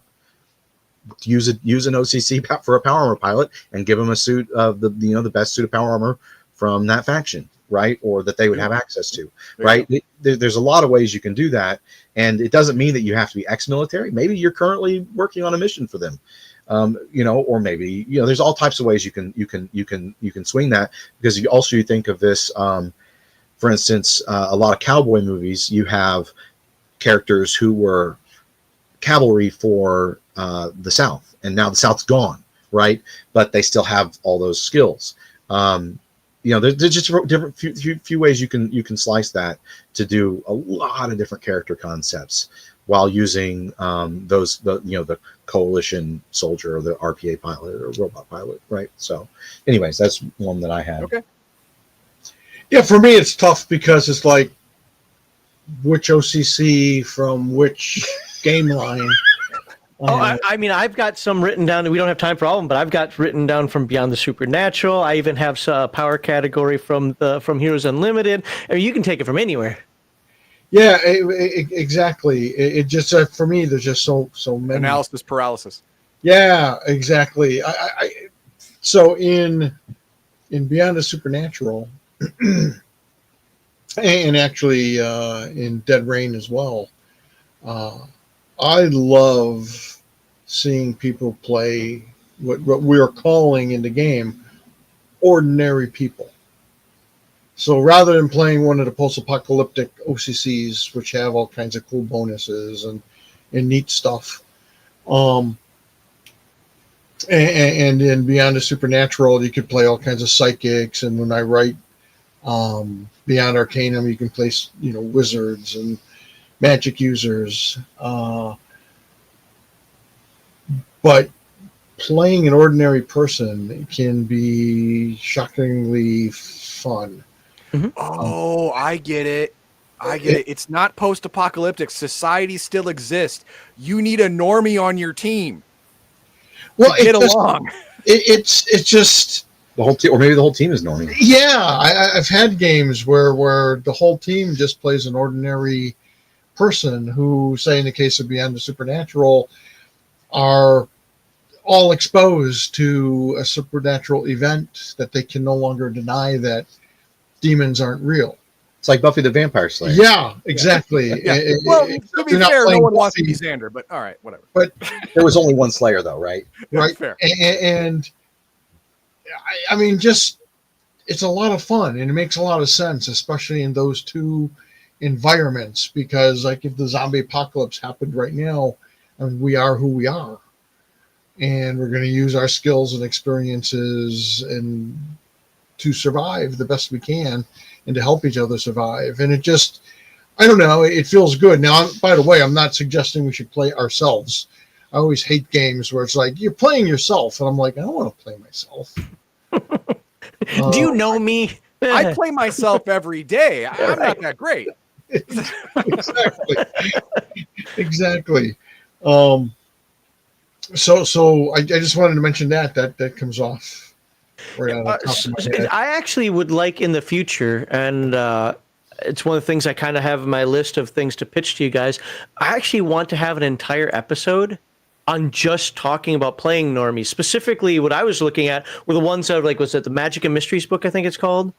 Or no, I'm sorry, it was the ones directly out of Palladium Fantasy 2nd Edition, the Squire, the Scholar. Oh, yeah. Things like that people look at like, why would you do that? Are you trying to just not be relevant? It's like, no, these things look like they're actually sometimes more fun than the others.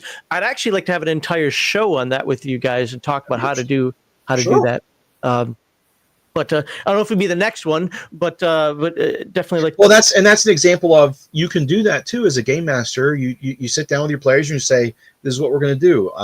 I've talked about this before. I had a game where we decided we were going to be basically doing Mad Max in West Texas in Rifts.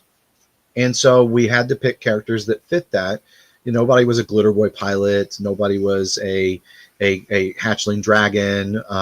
All the characters fit the Western theme like that.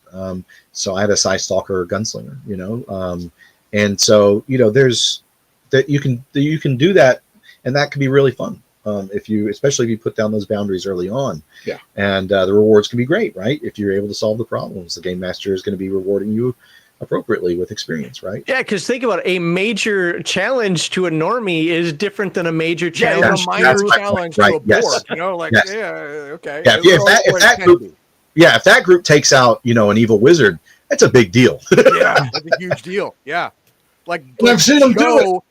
Joe, the night manager at the quick stop over there, killed Mordred.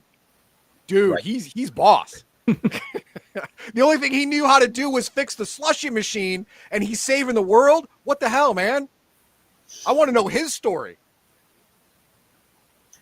Well, in fact, when I run my BTS tournaments, I have pre-rolled characters, and there's one character that is a detective, and he's got all kinds of guns. So a lot of people jump to that guy, but everyone out, like one guy is a landscaper. Another guy is like an 80-year-old professor. And in one of my games, it was the 80-year-old professor who saved the day. He takes out the big baddie. And it's like, this is why I love role-playing, man. Mm-hmm. It's just,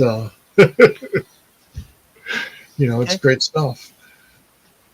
Did you want to do your operator? This is legit. Ordinary person was Ash from the Evil Dead in the beginning. Yes, in the first Evil Dead, Ash was just a dude. Yeah. He was just a dude who got himself into a situation that, well, you made some bad choices, and demons are real, and now we're moving on. Well, for that matter, so was Ripley in Alien and the rest of the franchise. Mm-hmm. Yeah, started off as what was she, navigator? I think. Yeah, I think so. Yeah, that sounds right. That. Either pilot or I think she was navigator. Navigator. Yeah. Did you want to do your operator one now? Okay, yeah, the operator. People, people don't play the operator enough. Number one, but when they do, it's usually just for the benefit of the team. I mean, yes, the operator is the glitter boy's best friend, right? If you have a robot vehicle and you have an operator team, you feel like you hit the jackpot.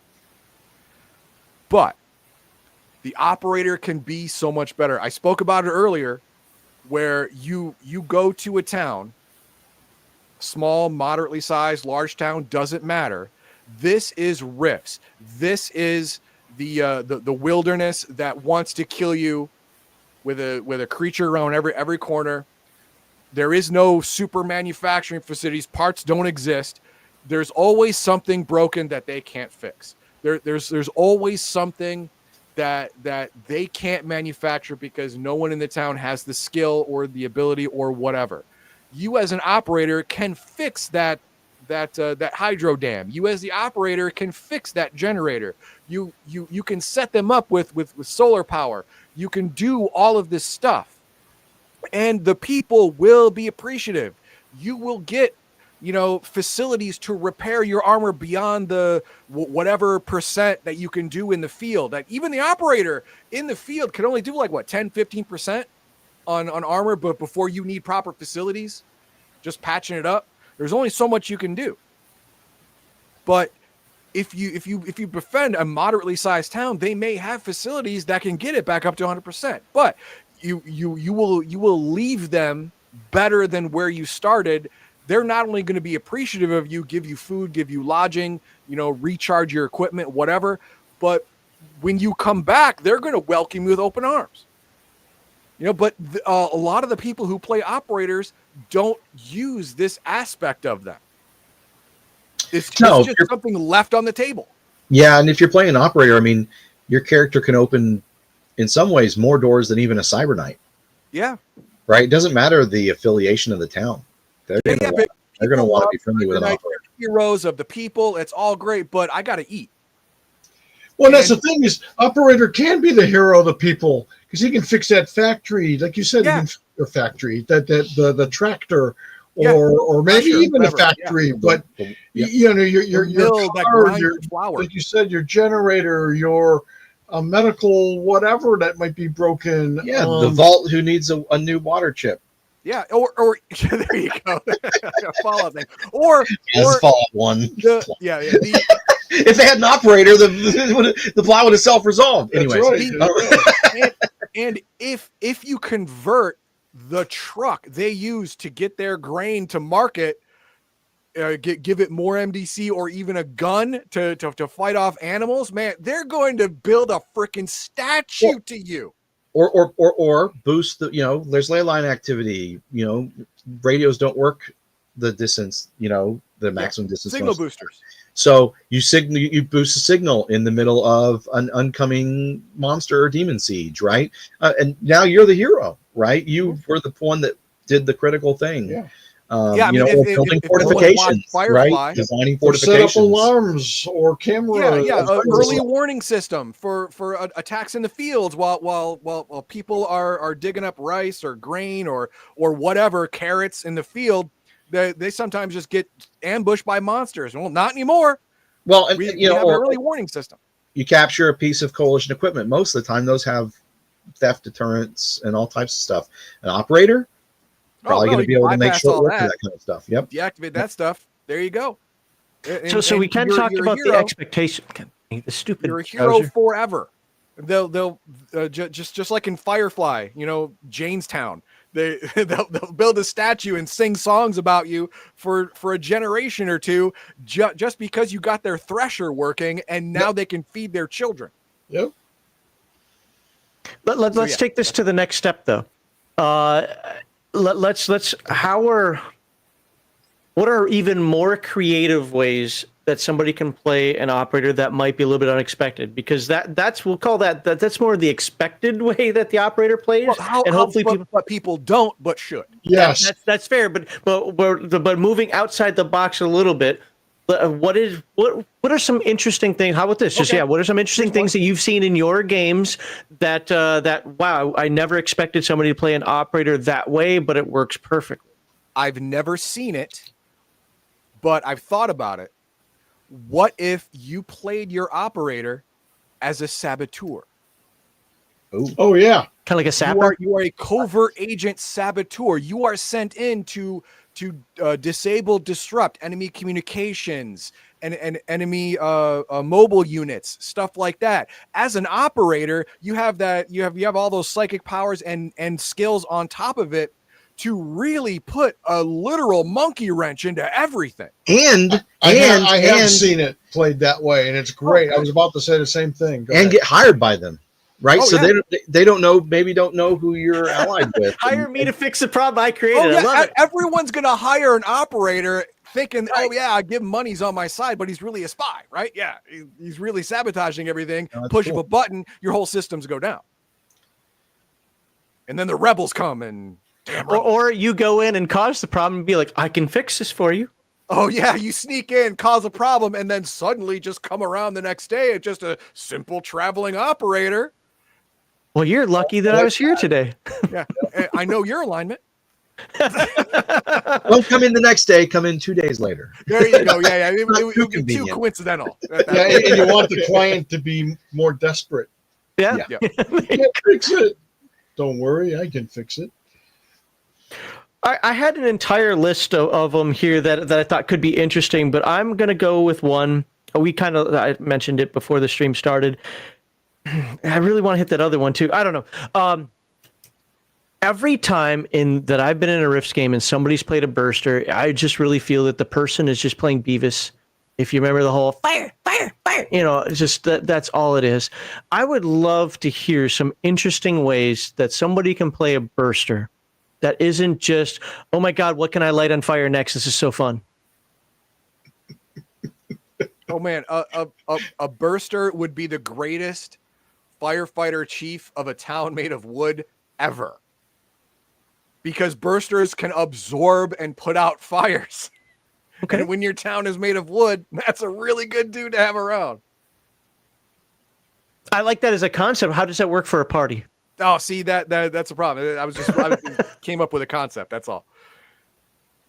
But how would you play a burster not against type, but Yeah. more I'm not talking like, oh, I hate creatively? fire. I'm just saying somebody, like I said, maybe it's just because, to be fair, I haven't been around a lot of bursters because most people, for whatever reason, think they're weak.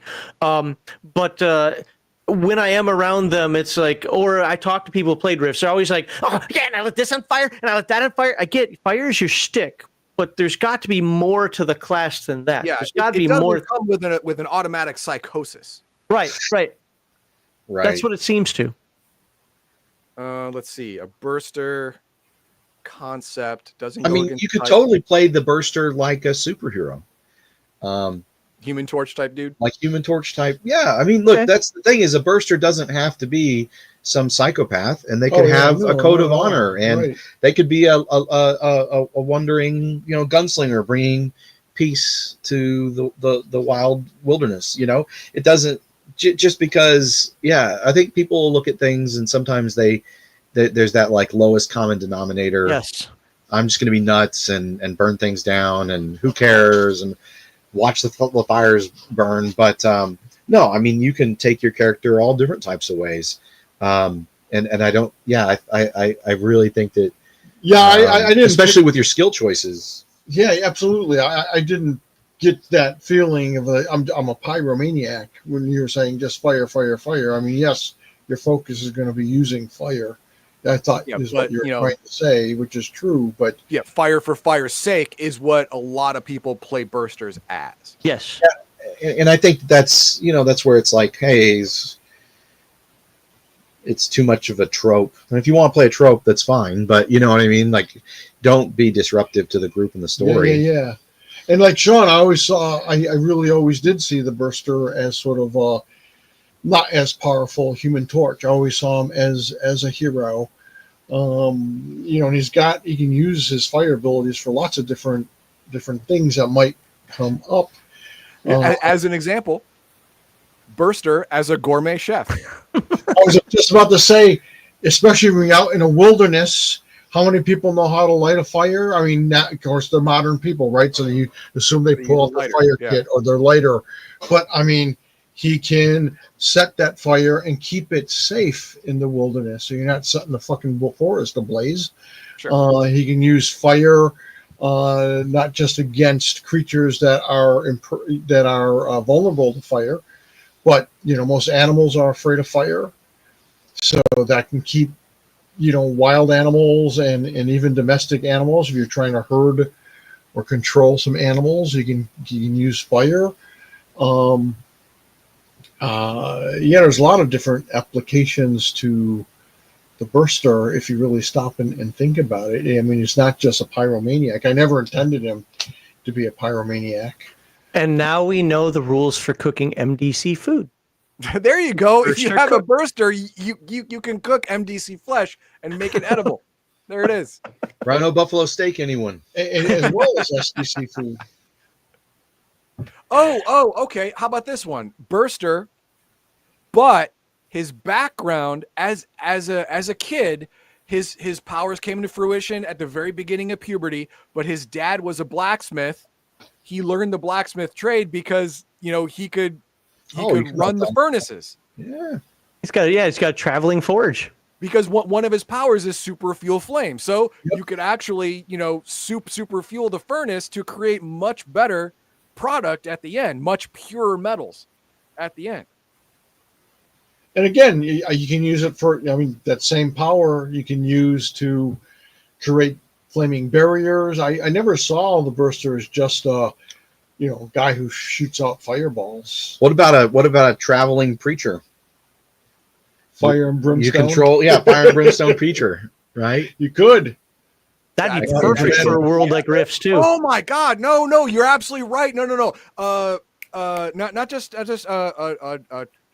traveling preacher, but maybe when he finds the whole bad guy in the town and he uses what he calls a purifying flame, like the whole Ghost Rider thing, he could do that too.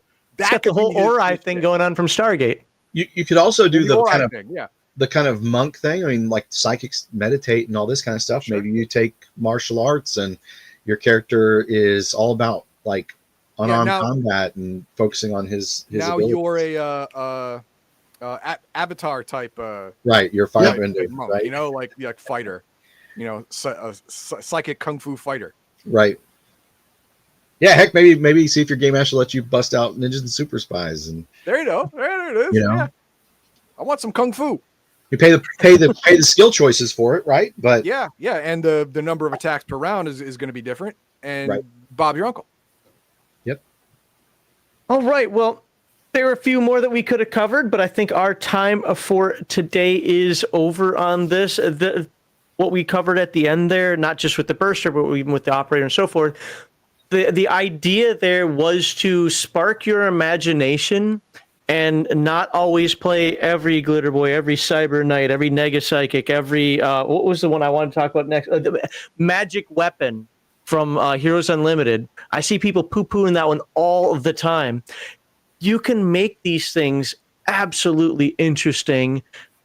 Work with your game master for a little bit, but if you don't just look at how, what are the dice I'm rolling and what's the biggest bonus I can get, but actually look at how they can incorporate themselves into the game world. The 3-4 questions that Kevin and Sean brought up are absolutely perfect for, hey, how do I integrate this character and make it well? And then from there, just go forward. What was that? Make it fun for me to play. It's going to be my character. I want to have fun doing it. What Right. are the questions I need answered while I'm making it? Yeah. I mean, one I didn't throw out. If you're working with your game master, the operator. Hey, I love to soup up vehicles and stuff. Grab some of the vehicle soup up rules from the new TMNT books or some of the other books that are Heroes Unlimited. Or Heroes Limited. Same thing. You could be working on an exoskeleton or power suit, and you don't start with it necessarily, but maybe you're acquiring all the parts you need to build that out. So there's all kinds of things you can do, especially if the game master's like, yeah, let's work together because so that you can realize this concept. Absolutely.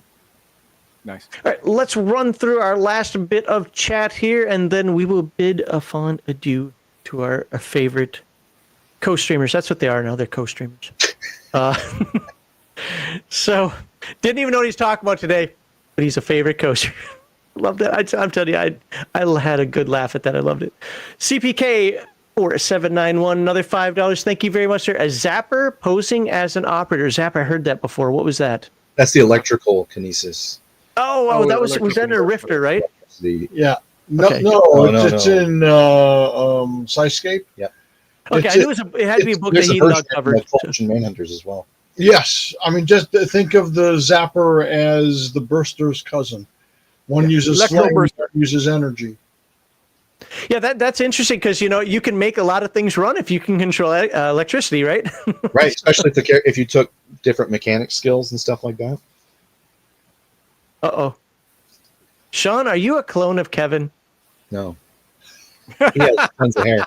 That's what a clone would say. Yeah, but if you watch Futurama, you know that what's the kid's name? He was pressed too hard against the side of the tube, and his nose was different. I don't think Kevin and I look much alike, but Well, yeah. Your tube was a weird shape. Came out different. That's all it was. Okay, and let's knock out. It's just a few of these other ones that weren't super chats. I'm going to go backward on this. Hey Kevin, can we get a reprint of Rifter 77 whenever Rifter reprints happen again? That book is impossible to find, apparently.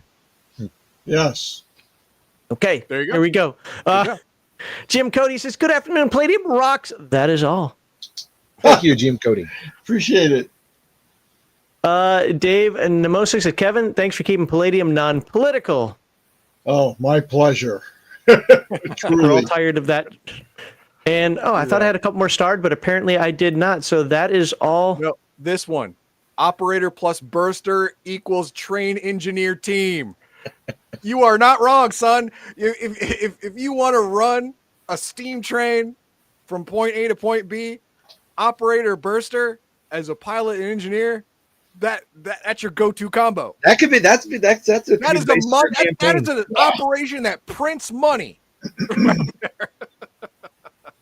So, folks, I don't know if this is going to go private temporarily. This entire live stream is going to be made available to everybody. I just don't know if it's going to be immediately after we end it, or if I have to go in and set it up that way. I forget how I set this up at the beginning, but either way, this entire thing is going to be public for everybody at least shortly after this ends. I want to thank everybody for being here. Kevin and Sean, as always, it was a lot of fun. Look forward to the next topic that we talk about. I know I kind of sent you guys a little bit of a list where if something on there.